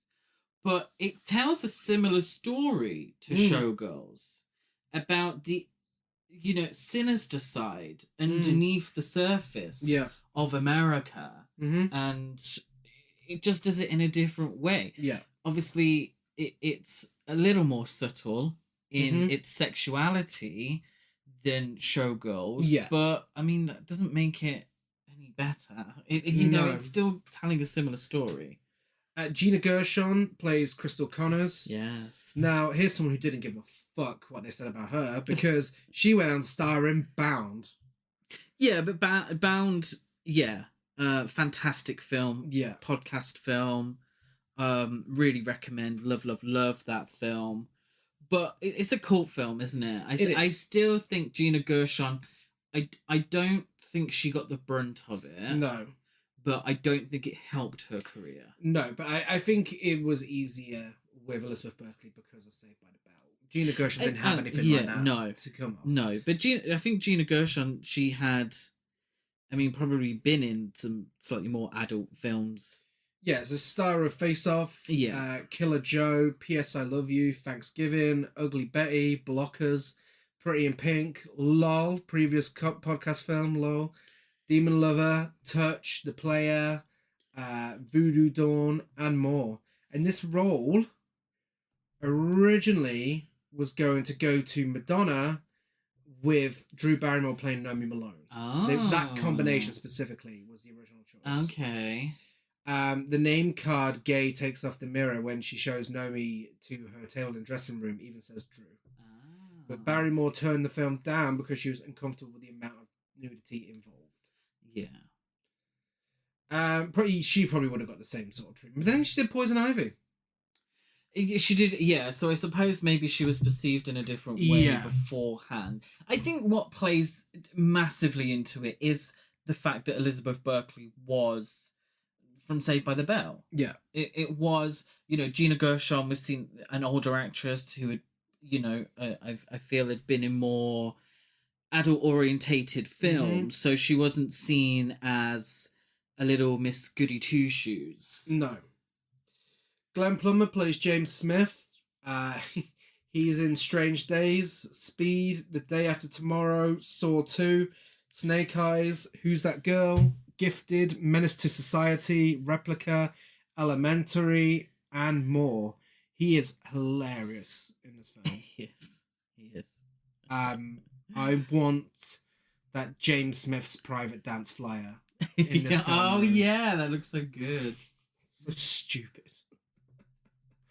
And Robert Davi plays Alvarez, star of Die Hard, The Goonies, License to Kill, The Expendables 3, Miracle Mile, Predator 2, The Hot Chick, Your Move, The Bronx Ball, Left to Die, and more.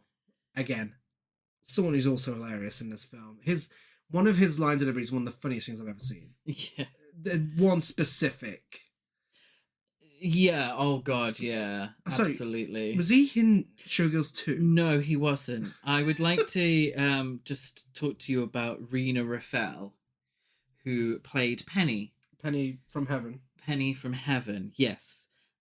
She went on to fully embrace her Showgirls history by being the writer and director of Showgirls 2, Pennies from Heaven. Yes. In 2011, which unfortunately we haven't watched. No. But I'm desperate to watch. I would very, very, very much enjoy she that. Got 2 Savaloys. In this picture, there is 2 Savaloys. 2 Savaloy sausages pointing at her. Penny Slott, a stripper from Las Vegas, tries to become a star dancer on a dance television show. Nice. Also starring Glenn Plummer.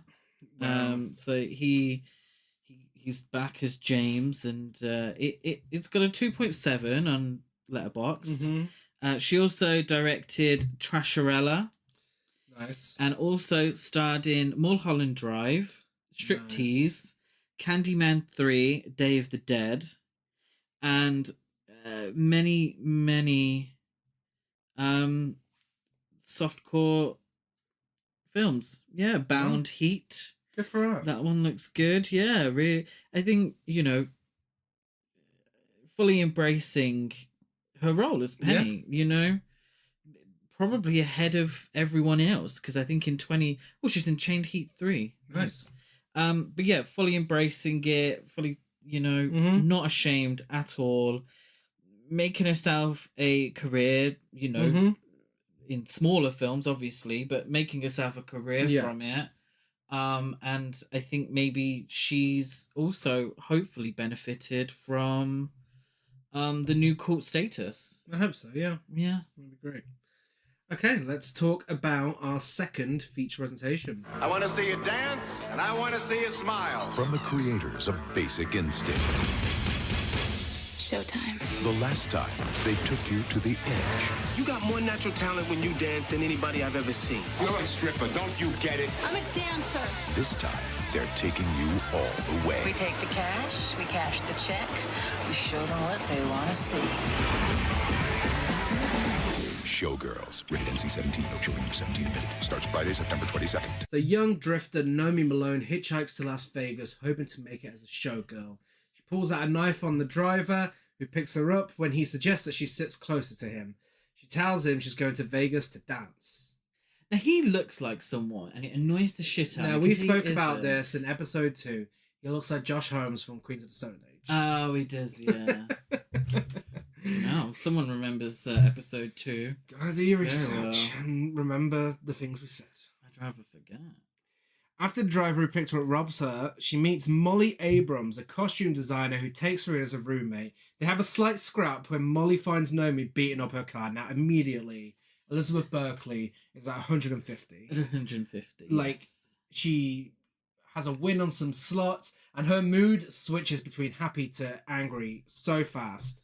And Elizabeth Berkley just perfects it in such a funny way. And it makes more sense. If she's a recovering drug addict, you know, and she's going through a tough time, she's had her suitcase stolen. Yeah. She wins kind of big on a slot, but then loses it because she gambles. It's a bit of foreboding there. And she's stuck with nothing. She's left with nothing at all. And Molly takes her for burger, chips, and a gigantic drink. I love this, and I don't know if it's deliberate or not, but that drink is fucking huge. Huge. Yeah. Like, and that's, you know, and we've been known to be a little shitty towards America on this podcast. Just all in jest. It's all banter. And it's all from totally banter. Totally banter. But it's all from the films we watch, because we for some reason tend to watch films that have an issue with American culture. We'd love to go to America, you know, yay, you know, whatever they say. But these huge drinks are exactly what I think of when I think of America. I don't know. I would like to think that Paul Verhoeven deliberately did it. Because we've seen it in other films as well. But it's bigger than Elizabeth Berkley's head. I think this is just how big the drinks are. Really? It's crazy. Molly... I'm not against it. I wish, you know, more bang for your buck, you know? Yeah. And Molly says to her, "Where are you from?" She's like, "Back east." And Molly's like, "Whereabouts back east?" And Elizabeth Berkley says, "Different places." And pushes her chips everywhere. Surprise. They go flying in the air. This performance, this film, it's a masterclass in excess. Yeah. Everything is at 1,000. Yeah. And it's moments like that where you're like, okay, of course this is for the gays. The gays and the girls. Molly agrees to let Naomi stay with her and confirms she isn't hitting on her, and checks that Naomi isn't a hooker. But that's what the film... It speaks on a hierarchy of sex work. Yeah. So Molly works at a stage show, a topless stage show, where the dancers are very scantily clad. Mm-hmm. And they're topless, but there's a lot of flesh on display for men and women. Yeah. That's seen as classy. Yeah? Mm-hmm. And that's seen as a performance art. Yeah. Then you have the strippers, you know, the women who perform fully naked for men in a strip club. Yeah, as on a pole and giving lap dances as well. Yeah. Okay, so they're slightly lower in terms of the hierarchy. But Lord forbid any of them sell sex. Yeah. Are hookers or prostitutes, because then that's taking it too far. Yeah. And everybody seems to have this issue with, you know, you can look but you can't touch. Yeah. And that's the problem. The moment anyone steps over that line and sells them, you know, sex for money, is when it's gone too far, and it's such a hypocrisy. Yeah. So 6 weeks later, Molly invites Naomi backstage at Goddess, the Stardust casino show where she works. to meet Crystal Connors, the diva star of the casino's topless dance show. What, again, much like All About Eve, what the fuck is Goddess about? No idea. Goddess goes all around the houses, goes all around towns and everything. She comes out of a volcano. She does. But later on, she also partakes in some BDSM. It's kind motorcycling. It kind of looks like the start of Body Double. Because like looks like she's pretending to bite her at one point, and it's like, what the fuck is this? I want to go to Las Vegas and watch this. I really hope that something like this still exists to this day. I would pay you a lot of money to see this in person. And this is, and we watched it. I'm very pleased and very proud to say that we watched this film in 4K in preparation for this podcast, because this is what 4K was made for. Molly gets the girls ready backstage, and Naomi copies Crystal's camp dance routine from the audience when the show begins. Which the iconic they can't see us, I'm doing it. Waving You know hands what I'm in front doing. of her face. Yeah. I'm doing it. In the dressing room, some great dialogue. Annie says, Molly, they're going to see a smiling snatch if you don't fix this G-string. Julie says, who would want to see her snatch anyways? And some random gay guy says, I wouldn't. And then when they're doing a press piece for Goddess, the manager says, we could have brought anyone we wanted into the show. LaToya, Suzanne, we could have had anyone, but we wanted Crystal. I don't think you could have. I don't think LaToya Jackson would have done a topless dance show. And I don't think Suzanne Summers would have either. I mean, I would like to have seen it, but I don't think it would have happened. When Naomi tells Crystal she dances at Cheetah's Topless Club when she's introduced to her, Crystal tells her that what she does is akin to prostitution. So Naomi says, you don't know shit, and storms off. She says, I don't know how good you are, darling, and I don't know why I'm giving her a northern accent. I can't do a Southern American accent. The way Gina Gershon says darling in this film is amazing. It's Southern. I can't do Southern, so I'm going to do Northern British. I don't know how good you are, darling, and I don't know what it is you're good at, but if it's at the Cheetah, it's not dancing. I know that much. Do you think all the little bonus piece for our Manchester Queens listening? Do you think all the tribute acts at Brewers have the same sort of thing going on? Donna Marie as Lady Gaga, and what was the pink one? Oh fuck, it was actually really well known. What's the Madonna one? I don't think she's got a name. Is it Mad Madonna? Pure Paloma.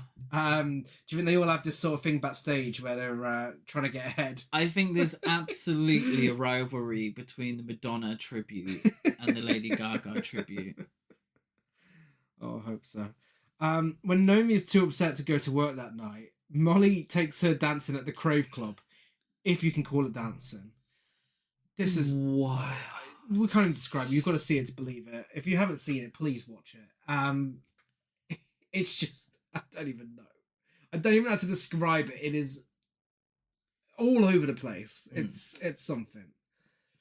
She's arrested after causing a fight involving James Smith, a bouncer at the club, after they danced to I'm Afraid of Americans by David Bowie, and pays him little notice when he bails her out of jail and tells her, my head hurts, my dick hurts, and I just got fired from my fucking job. She does take great pleasure in kneeing him in the testicles. I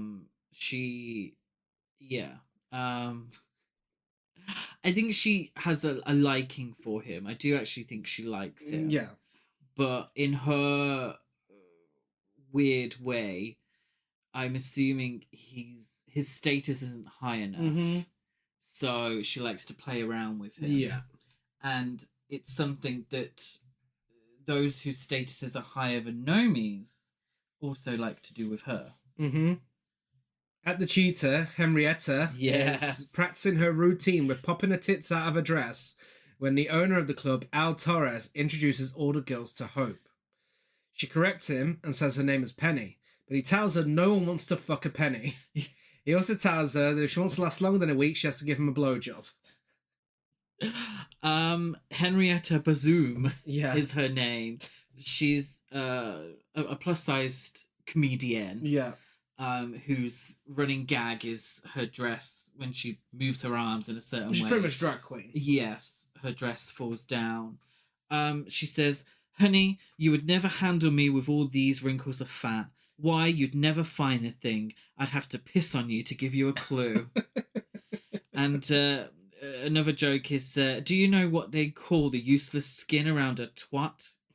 A woman.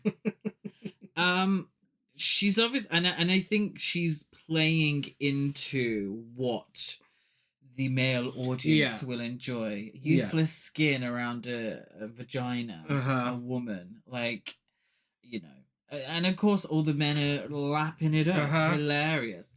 Because she doesn't fit into the sexual role that the other women do, then she's the comedian. And she's what's the word I'm looking for?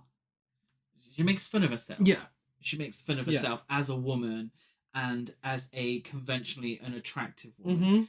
Her body and her position as a larger woman is the joke. Yeah. And the men there are lapping it up. Yeah. It's hilarious to them. Which I think is quite subversive. It is, yeah. Next up, though, the announcer says, "Ladies and gentlemen, the girl to tickle your pickle, Heather." Yay. Heather is, of course, Nomi. And Crystal and her boyfriend, Zach Carey, the entertainment director at Stardust, visit Cheetahs, watch Nomi doing her routine to 319 by Prince, and then request a lap dance from her. Zach Carey, Carl McLachlan, that hair, that 90s Toodle hair. boot. Fucking hell, boot. It's boot. It's given a bit of emo. I thought. Actually, I don't know what it's It's always in his face. Yeah, it's not too far from his Flintstones hair. But I suppose, yeah, that's true. But I suppose we're kind of used to him as, I suppose not sharply haired.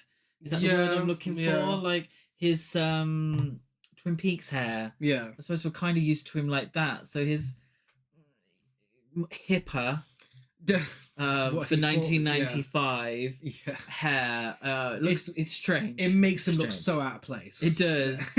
It makes him look like he's someone older trying to look younger. Yeah. And I love it. And that fucking shit vest that he wears, that jacket vest thing. Oh my god, it's awful. But it fits because he is a dude who's probably trying to look younger than he is. Yeah. Although the bisexual Crystal is attracted to Nomi, her request is based more on her desire to humiliate Nomi by proving she engages in sex work. Nomi reluctantly performs the lap dance after Crystal offers her $500. She strips fully naked and awkwardly grinds on Zach for a prolonged period of time like she's possessed until he ejaculates. And oh my god. It's something. Like, I don't know what direction he gave her. It's incredible. It's ferocious. Yeah. And it's aggressive. Yeah. And it's probably what somebody like Nomi would perceive as to be sexy. Because it there's no constraint there. It's not seductive in any way. No. It's pound, pound, pound, smack, smack, smack. You know, look what I've got to give. I'm on your lap, sort of thing. And it's, again, I think it's been subversive. I think it's playing on the idea that this is what these places are like. It's, you know, it's very out there. And this is what sex has become. And even more so now, almost 30 years later, when everyone's first idea of sex is now coming from the internet. Yeah. It's coming from hardcore pornography. It's very, I mean, exaggerated. Yeah. Like the breasts are massive. The penises are huge. Everything is so much bigger, and Yeah. you know, I think it's playing into that. Yeah, I think this is her perception of what is sexy, but also the perception of what the people at the bar think of as sexy. Yeah. That aggressive sexuality. Yeah. Well, I don't know about sexy, but I can tell you one thing. Her doing this to Carl McLaughlin whilst staring Gina Gershon dead in the eye, and her staring back at her, is cunty with a capital C. Gay rights for Crystal being allowed in the lap dance room, you know. James happens to be at the strip club and sneaks a peek at Naomi's lap dance. He visits her trailer the next morning and tells her that what she's doing is no different from prostitution. He says, "You've got more natural talent when you dance than anyone I've ever seen." He accuses her of fucking Zach and Crystal last night before informing her a really important piece to raise awareness for AIDS. He says the exact words, "Man, everybody's got AIDS and shit."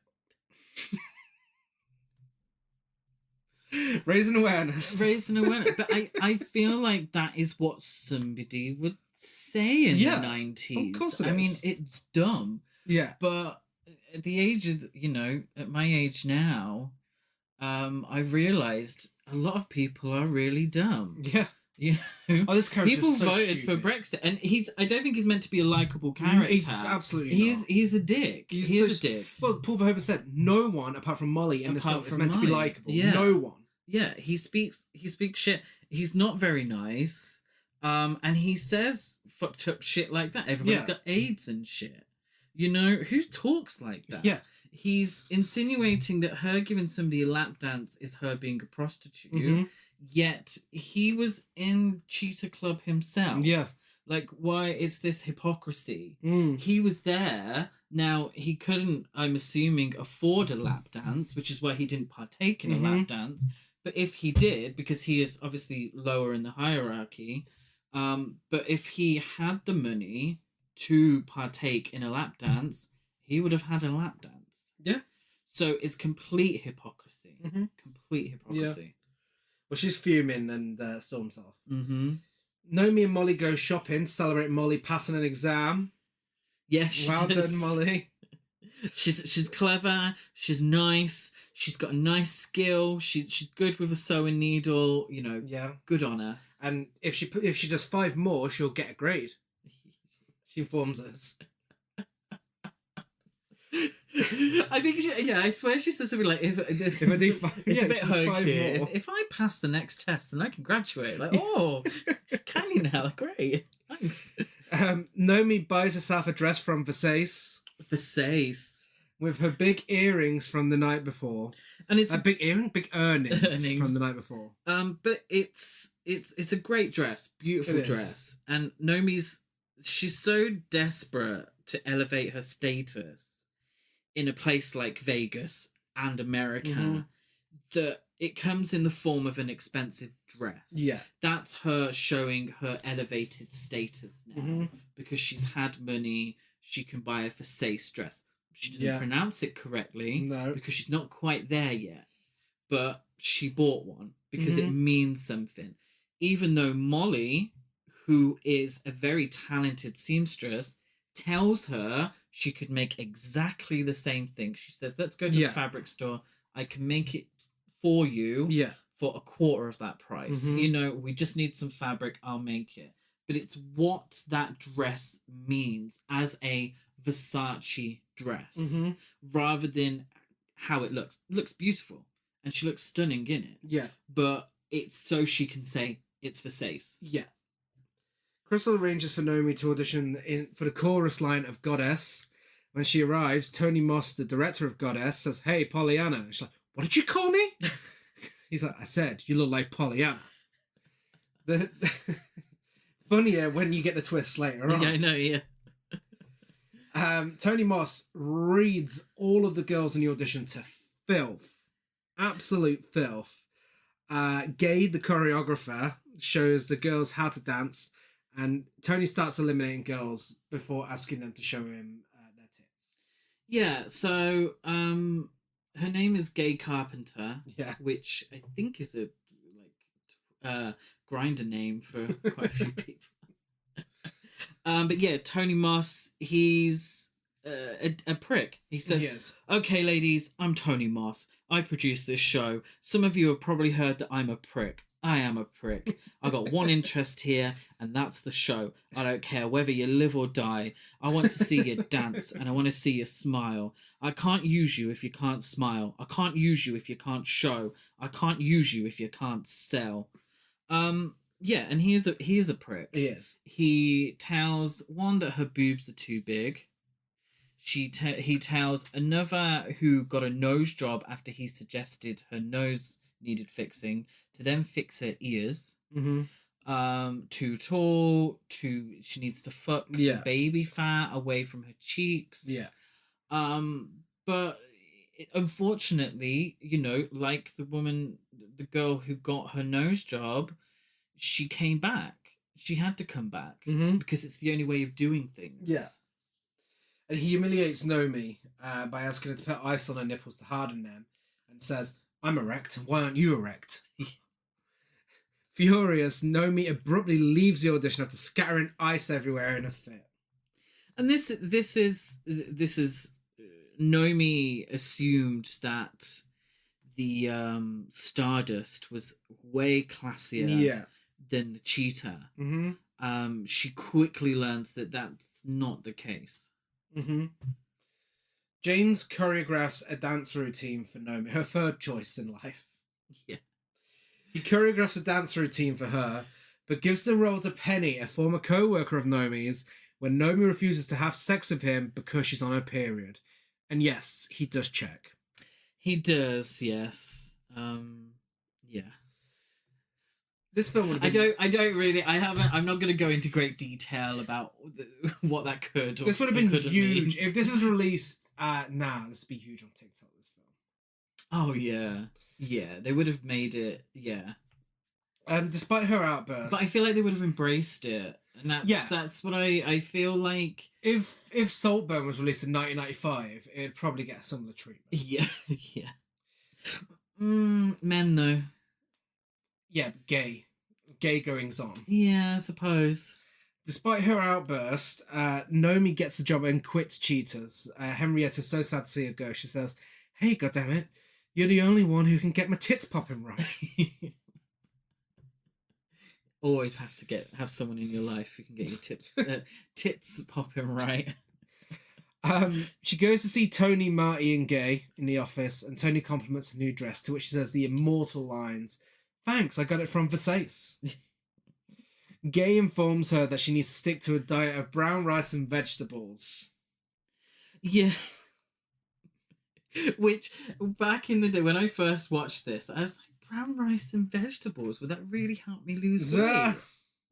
Definitely an in-joke at models and the ideal diet, but ideal look. Yeah, of course. It's, but obviously they're dancers as well, so they have to look a certain way. It's not, it's the old dance 10 looks 3 situation. If anyone knows a chorus line, you'll get that reference. Well, yeah, I mean, this could have easily been a mix and match with chorus line, this film. It could have been, actually. Yeah.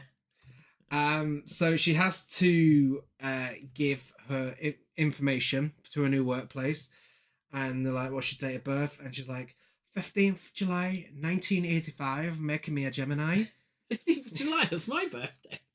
It's also Nadine Coyle's birthday. Is it? No, it's not. You're a liar. I swear to you. You're a bullshitter. I swear to you. I'm Cancer. I'm not a Gemini. It's June. It's June. Yeah, but she acts like Nadine Coyle on Irish Pop Stars, giving a fake date of birth. There's something sketchy. It's like, something's going on here. Absolutely. Well, we'll talk about it, but similar to Eve Harrington, obviously. Because it's similar to Nadine Coyle, though. Gay, the choreographer, she also tells Nomi, if you're smart, and I was smart, you'll figure out a job and a man for later on. So when she becomes too old, i.e. not lean and young and smiley enough to be the topless dancer, she's not only going to need a job, she's also going to need a man. Because Gay is the only choreographer. Yeah. So after the women in the show are done for, there's no place for them to go. And I think that's interesting because that's also very much one of the themes of All About Eve. Yeah. Is that idea like when your time's up and you're in a career that has a much shorter lifespan than other careers, once your time's up and you're not the prettiest little peach, then what do? Yeah. You're gonna need a man. She bumps into Zach and tells him she got a dress from Versace, and he corrects her and tells her how to say Versace. Yes. Nomi prepares for her first night in Goddess, complete with a Laura Palmer wig, as monkeys run wild in the dressing room and Julie and Annie argue. Again, Nomi thinks that the Stardust is this wonderful high-class joint, and this is her time to be a dancer, a real professional dancer. But upstage left, monkey shit everywhere, which she slips on. Zach sends her some flowers, and James arrives to apologise to Nomi, to which he says, and I quote, "I have a problem with pussy. I always have, and I'm always gonna." She doesn't care. No. And wishes him luck with his number. Crystal, now dressed like a cunty cowboy, takes Nomi for a meal in the Trafford Centre, where they bond over their love for doggy chow and come out as bi to each other in a very cryptic way. She's like, "I like nice tits. I always have, haven't you?"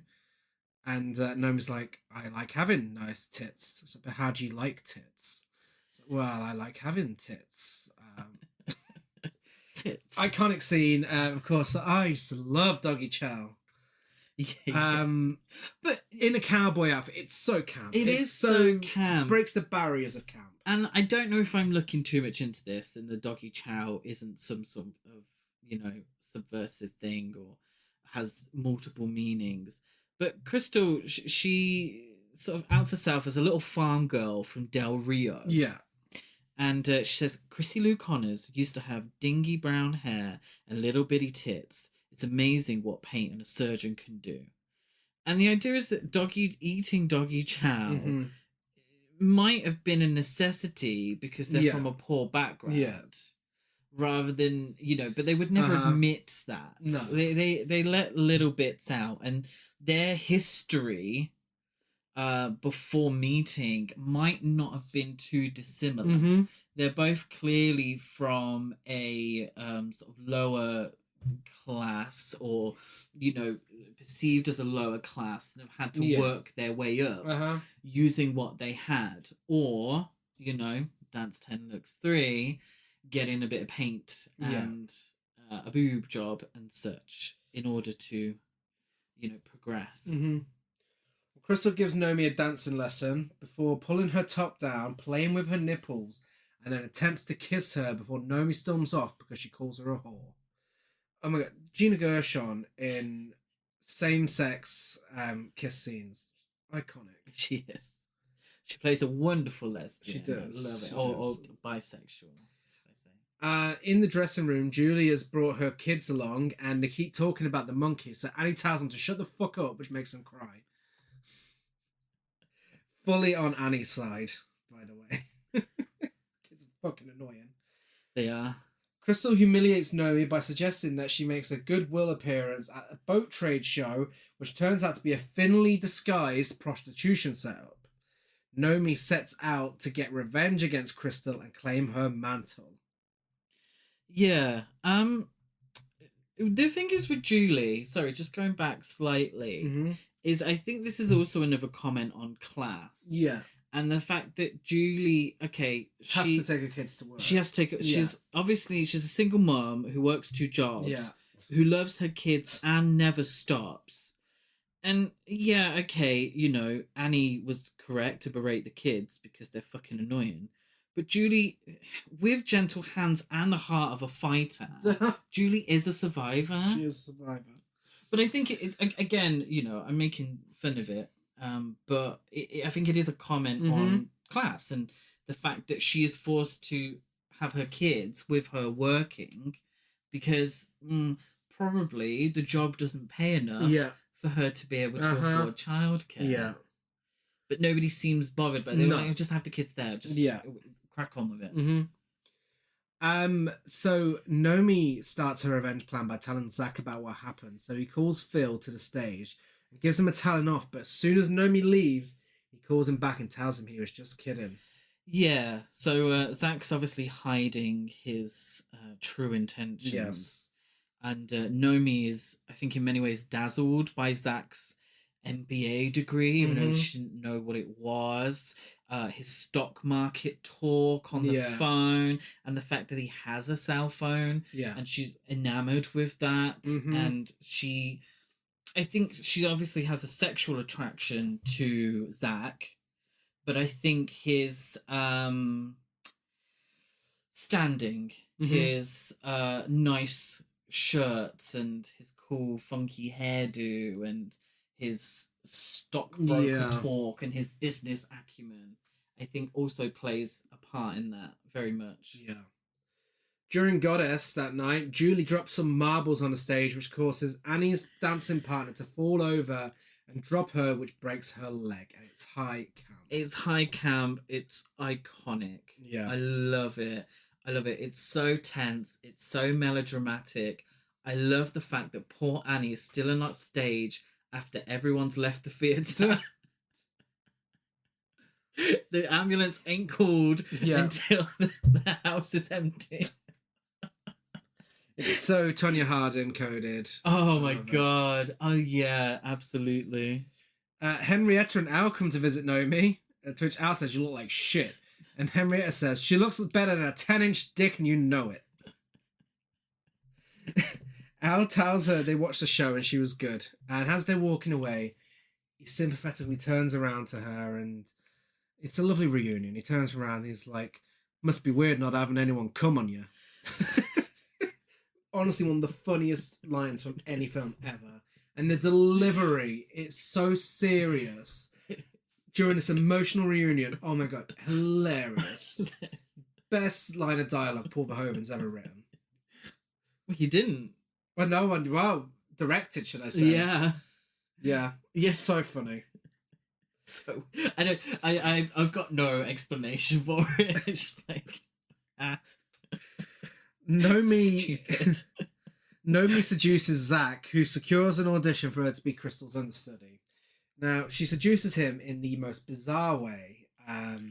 One of the most bizarre sex scenes of all time. One of the best. They both get into Zach's swimming pool. Carl McLaughlin's body doubles working hard, showing his ass off. Zach pours champagne over Nomi, licks it off her breasts. She briefly sucks him off. He looks like he's having a fart. Under the water. He looks like he's having a fart in the pool. And then they proceed to have sex like dolphins. Now, we would have told you about how bizarre this is in the original episode. But I'm telling you again, this is fucking ridiculous. Yeah. So funny. I just, it's so... It's not even at 1,000. It's like, it's at 1,000,000. Yeah. Like, she looks like she's been electrocuted. She does. She does. It's wild. And the neon lights as well. The disgusting sort of like... I wouldn't... The fact that they both definitely stink of booze as well, because he's poured the champagne over. But it's the sort of vile aesthetic as well. It's so Is it gaudy is the word I'm looking for? It's just I think Carl McLaughlin going on record saying how terrible the film is and everything. Okay, what was your thoughts during this scene? Exactly. What do you think you were getting into? Yeah. Nomi wins the lead role in Goddess, and Crystal is fuming. Nomi goes back to her spot in the dressing room where James has left her a flyer for a private dance by James Smith taking place at the Crave Club on Saturday. No date, just Saturday. A Saturday. Yeah. No time or anything. Nomi has a flirty moment with Crystal whilst discussing nails before Crystal calls her a whore again and Nomi storms off. Yeah, Crystal says that, did you fuck him for the job or fuck him because you wanted to? And that's kind of a question we ask ourselves as Yeah. a viewer. Mm-hmm. Because we don't know. No one knows. I assume it's a little bit of both. Yeah. But I think really it's more the latter. Mm-hmm. That she's fucking her way to the top. Yeah, she is. Nomi goes to the Crave Club where a private dance is taking place with James, Penny, and 2 other girls, and they're getting booed off stage. Rightly so, it's awful. Penny and James reveal they're having a baby and getting married, and Nomi's happy for them. Poor Penny, by the way. No wonder the actress had to write her redemption story. She comes across as a right wet blanket. And James, he's horrible to her as well. Like, you dance like a dying dog. No, she dances like a truck. Like a truck. No, well, yeah, okay, yeah, I asked you to marry me, but, you know, I don't really want to, but you'll do. Yeah, I'm pretty enough, yeah, okay. Now go get me a drink. Fucking hell. Crystal threatens legal action against the Stardust for casting Nomi as the leading goddess, so Nomi has left a note telling her that the offer is rescinded. After a flirty performance of Goddess in BDSM outfits and fuck-ass bob wigs... Why were they giving fuck-ass bobs? Yes. It's like a cheaper version of Catherine Zeta-Jones in Chicago. Oh, it is, yeah, that's true. Crystal taunts Nomi, so Nomi pushes her down a flight of stairs, breaking her hip, and replaces her as the show's lead, despite suggestions being thrown around that Paula Abdul or Janet Jackson could step in. The pushing down the stairs, even more camp than the Marbles. Yes. Just Gina Gershon in that wig that stays on, being pushed down the stairs. So camp. And I think it's, again, you know, it's very over the top. It's very physical. It's a very physical film. Yeah. So she literally throws her down the stairs. Yeah. Whereas something like All About Eve, she kind of metaphorically pushes her in front of the bus. But obviously in Showgirls, they have to show it. So she gets thrown down the stairs. She breaks her ankle or whatever it is. And what I find interesting is that the guy who owns the Stardust, he says, we could have had Janet Jackson. Mm-hmm. But behind the scenes, he says, I refuse to pay Janet Jackson. Yeah. But to everyone, we could have had Janet Jackson. Yeah. But we chose this new star, Nomi Malone. Mm-hmm. Nomi Malone is now goddess. And I think what it means is that a lot of the time we're told who the star is. Yeah. Rather than it being sort of organic. Mm-hmm. There are a bunch of older white guys. Yeah. And this is true of any industry, particularly at this, you know, in the Vegas sex work industry back then, the entertainment industry, true of Hollywood, you know, and I think Vegas is absolutely a substitute for Hollywood in this film as well. Yeah. But there's a room full of straight white guys who are deciding who is going to be the next star. And they've decided it's Nomi Malone. Yeah. Because she's the cheapest option. And then they go and they have this big party and they have all that because they are telling us that Nomi Malone is the next big thing. Yeah. In a room without Nomi Malone in. Because Nomi Malone is still living in a trailer with Molly. Yeah. And I think that's what it's trying to tell us. Oh, yeah. No, absolutely. Despite having finally secured the fame she sought, she alienates Molly, who realizes she caused Crystal's injury. Molly later relents and attends Nomi's opening night celebration at a lavish hotel where she meets her idol, musician Andrew Carver, who honestly looks a lot like a mix between Billy Ray Cyrus and Jason Momoa. I don't get the attraction. I think it's very Michael Bolton coded. There's some big frilly sleeves going on. Yeah. Thankfully, we don't hear him sing.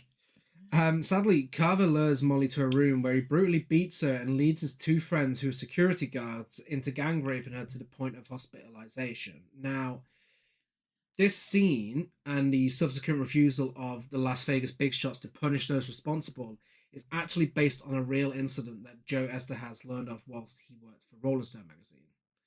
And Paul Verhoeven said of this scene, nearly every character in this film is a bad person except for one girl, Molly. She's the one who gets raped. Molly is the one really genuinely supportive person, and she's punished. The reason I did this is to show that Vegas is not a nice place, and that is basically what this film is about. It's possible Showgirls was lacking in closure. Even some of my closest collaborators felt this way, and it said that they thought the rape scene took the fun out of the film. And they're right. Yes. They are right. Now, I appreciate what he's trying to do. I appreciate that this is obviously based on the real thing, but putting this really brutal scene in a film that's really camp and fun otherwise, yes, it's fucking jarring. Absolutely. And this is the one thing our opinion hasn't changed on since episode 2. I don't think it's completely unnecessary if that's the side of Vegas you're wanting to show. Yeah. I think it feels very out of place compared to the rest of the film. Mm-hmm. I understand what they're trying to do. I understand that it's based on a true story. I understand there's a juxtaposition between how sex is perceived as you know, the strippers, the sex workers in that way, and then obviously a very violent sexual assault. Yeah. Now, I feel like if this had happened earlier in the film, and we saw more of Molly afterwards, and her coming to terms with it and dealing with what's happened to her, and seeing that side of things, and seeing her probably be gaslit, her probably be refused any compensation, people not believing her. If we saw that part, and that was part of the film as well, and obviously the rest of the film was taken a little more seriously, I feel like it would have worked a lot better. We always say it on the podcast, you know, we're not against these things being depicted in films, but they need to be treated properly. Yeah. And it is the one real blemish on this film, in my opinion. Yeah. I think it's a real shame because we get nothing of Molly afterwards. It's the fact they didn't have to show it as well. Yeah. They didn't have to show it to this extent. Yeah. You know, you kind of know what's going on without having to go into this much detail. I'll always use it as an example. It is the best example of this because honestly, the film kind of turns to a rape revenge film for about 10 minutes. Yeah. And the film that did this the best was Revenge itself, because it's a film made by a woman, and the rape scene in that film, you don't see it. No. You don't see it. You hear what's going on. You know what's going on. That's tough enough as it is. Yeah. You don't have to see it. No, there's a way of handling these things. Always my go-to for these things. It's the best example of how to do it. And it's what should have been done here. And yeah, it becomes a rape revenge film, but it's also a white savior narrative as well. It is, yeah. It is. Nomi uses her status as a pretty white woman to get revenge for a black friend who has been, you know, sexually assaulted and left in the hospital. I'm glad Paul Verhoeven spoke out and realised that he you know, unnecessary. Yeah. Nomi wants to report the assault to the police, but Zach explains that the stardust will bribe Molly with hush money to protect Carver, their star performer. Before then, controlling her about her sordid past. He informs her that she was born Polly Ann Costello in San Francisco, and she became a runaway and sex worker after her parents' murder-suicide in 1989 when she was 15 years old. After escaping from a foster home in nearby Oakland the following year, she changed her name several times and has been arrested several times in several states for various crimes ranging from drug possession to prostitution and assault with a deadly weapon. Zach blackmails her by vowing to conceal her past if she abstains from informing the police about the assault. Yeah, and it's a different story for women because that story would ruin her career. Yeah. But what's his name? Andrew Carver can get away with almost murder. Yeah. You know, Molly is left in the hospital. It could have killed her. Yeah. you know, but yet her troubled past, where she hasn't harmed anyone. You know, she's a victim of the foster care system that's let her down. Mm-hmm. She, you know, her parents died in a horrible way, yet she would be completely destroyed by any of this coming out. Yeah. And she knew that, which is why she lied. Yeah. That's why she lied about her history. Because it would be completely ruin her. Because she can be the star of a very sexual stage show with BDSM moments and everything.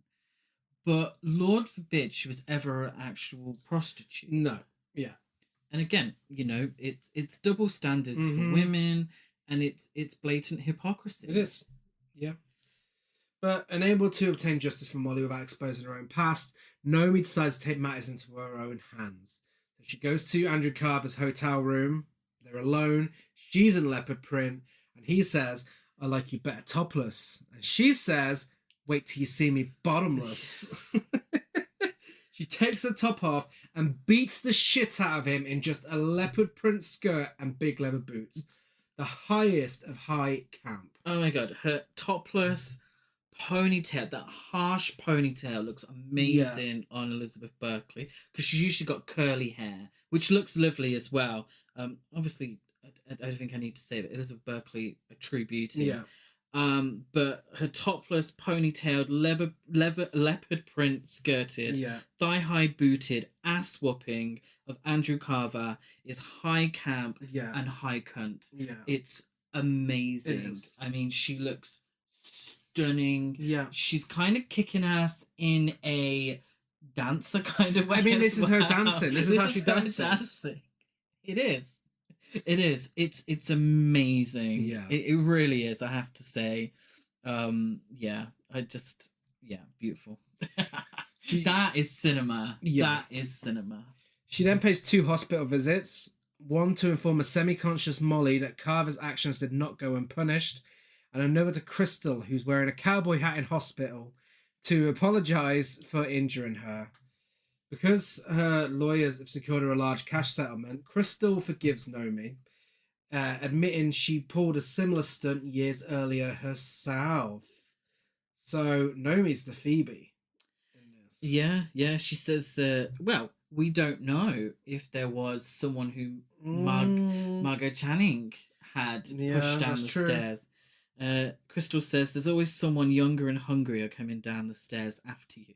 And Gina Gershon, she can't have been that old. No. I feel like she's younger than I am now in this film, but times change. I mean, 40 in that industry, long gone. Yeah. You know? I wouldn't even say Gay Carpenter was 40. No. But yeah, I think Naomi at one point during the film has to make a choice. And she chooses Zach over Crystal. Yeah. And I don't think Crystal helped with that. I think she did help with that decision and pushed her towards Zach. And Zach turned out to be the wrong decision to make. Yeah. Because I feel in this scene, they have a long snog. They do. And it feels like the male gaze. I don't know. But then I also think that, you know, I kind of imagine, or at least I hope, that had they worked together rather than against each other, Crystal and Naomi could have ruled Las Vegas. Yeah, I think so. And I think it suggests, you know, throughout the film that they are both potentially bisexual characters. Yeah. And if they had, you know, whatever happened to Baby Jane, let's mention another Bette Davis film. You're telling me we could have been friends all along. Yeah. You know, it's that kind of thing where society and the industry has forced them to compete for one role. There's only one role. There's only one goddess. It's not goddesses, it's goddess. Yeah. Naomi Malone is goddess. Crystal Connors is goddess. Naomi and Crystal, in a perfect world, could have been goddesses. but they were forced, and Naomi had to make her choice, and she chose Zach, Yeah. and it was the wrong choice. We hope that Crystal would have been a good choice, but you never know. Yeah. You know, can we get a sequel with two, you know, in a homosexual relationship ruling Las Vegas? Yeah. We can only hope. Yeah, I don't think the bisexual representation is bad. I don't think so at all. I really think I don't know how much that was intended for the male gaze. That kiss at the end. I think it was definitely taken that way. Yeah. No matter the intentions. But yeah, I thought it was a really nice touch that the final kiss goes to Crystal and Naomi. Yeah. Naomi takes Crystal's cowboy hat, leaves Las Vegas, and hitches a ride to Los Angeles, coincidentally rubbing at knife point the same driver who stole her possessions when she arrived. They drive past a billboard with Naomi Malone is Goddess on it. Yeah. As new skin by Susie and the Banshees plays. Oh my god, and she looks amazing as well. That's something I need on the wall. Yeah. Can we talk about the soundtrack as well? I it's very really good. love the soundtrack. There's a bit of David Bowie on there, a little bit of No Doubt. Mm-hmm. You know, great. And then to end on Susie and the Banshees.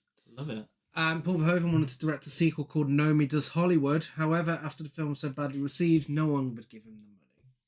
Do you know what I really hope is Naomi Does Hollywood? Maxine. Yeah. Like, I really hope Maxine gives us Showgirls. I think it will. And like you said earlier, I feel like now people are... It's a difficult one because there's quite a bit of discourse around how Gen Z are against sex in films. Yeah. But then I feel like something like Saltburn, which is quite a sexual film, did really well. Yeah. So I don't know who with, but I do think we are, as a society, ready for Maxine to be Showgirls. Yeah, I think so. Because the other two films are really camp as well. Yeah. You know? Yeah. They're not actually that dissimilar in tone. No.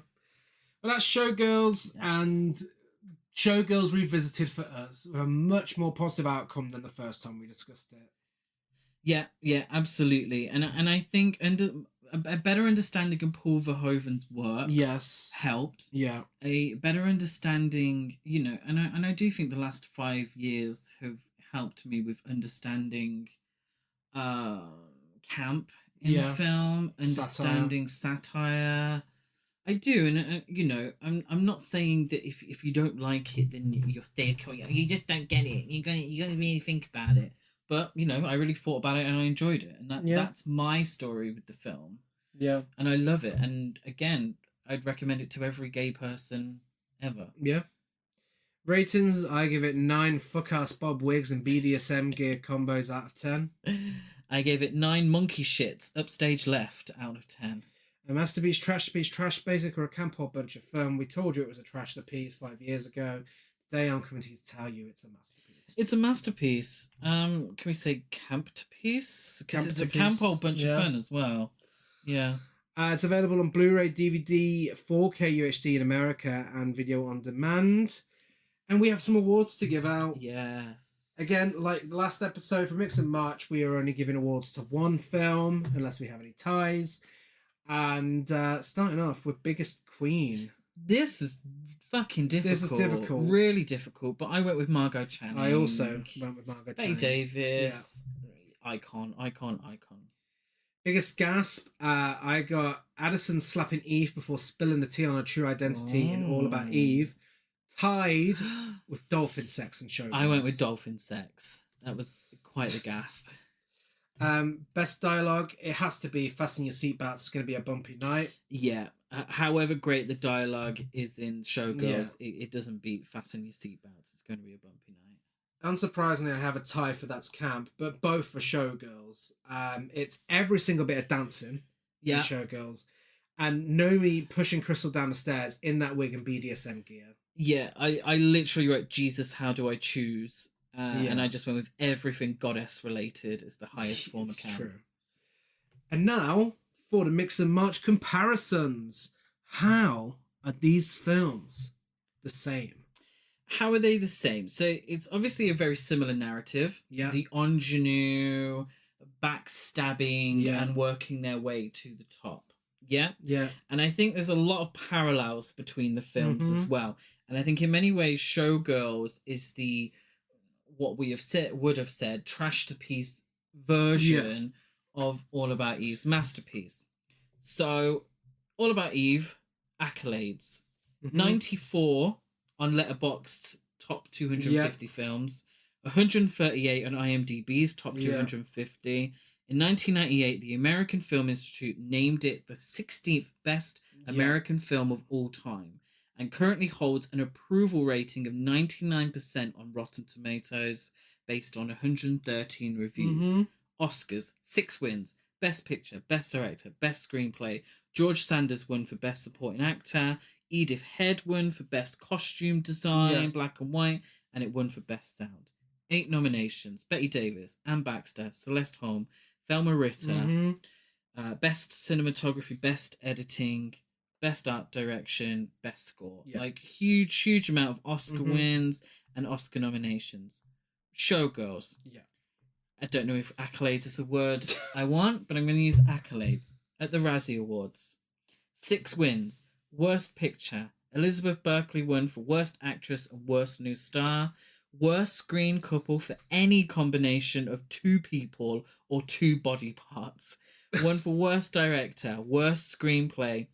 One for Worst Original Song, Walk Into the Wind by Terry Hall and Dave Stewart. Yes, Dave Stewart from the Eurythmics and Terry Hall from the Specials.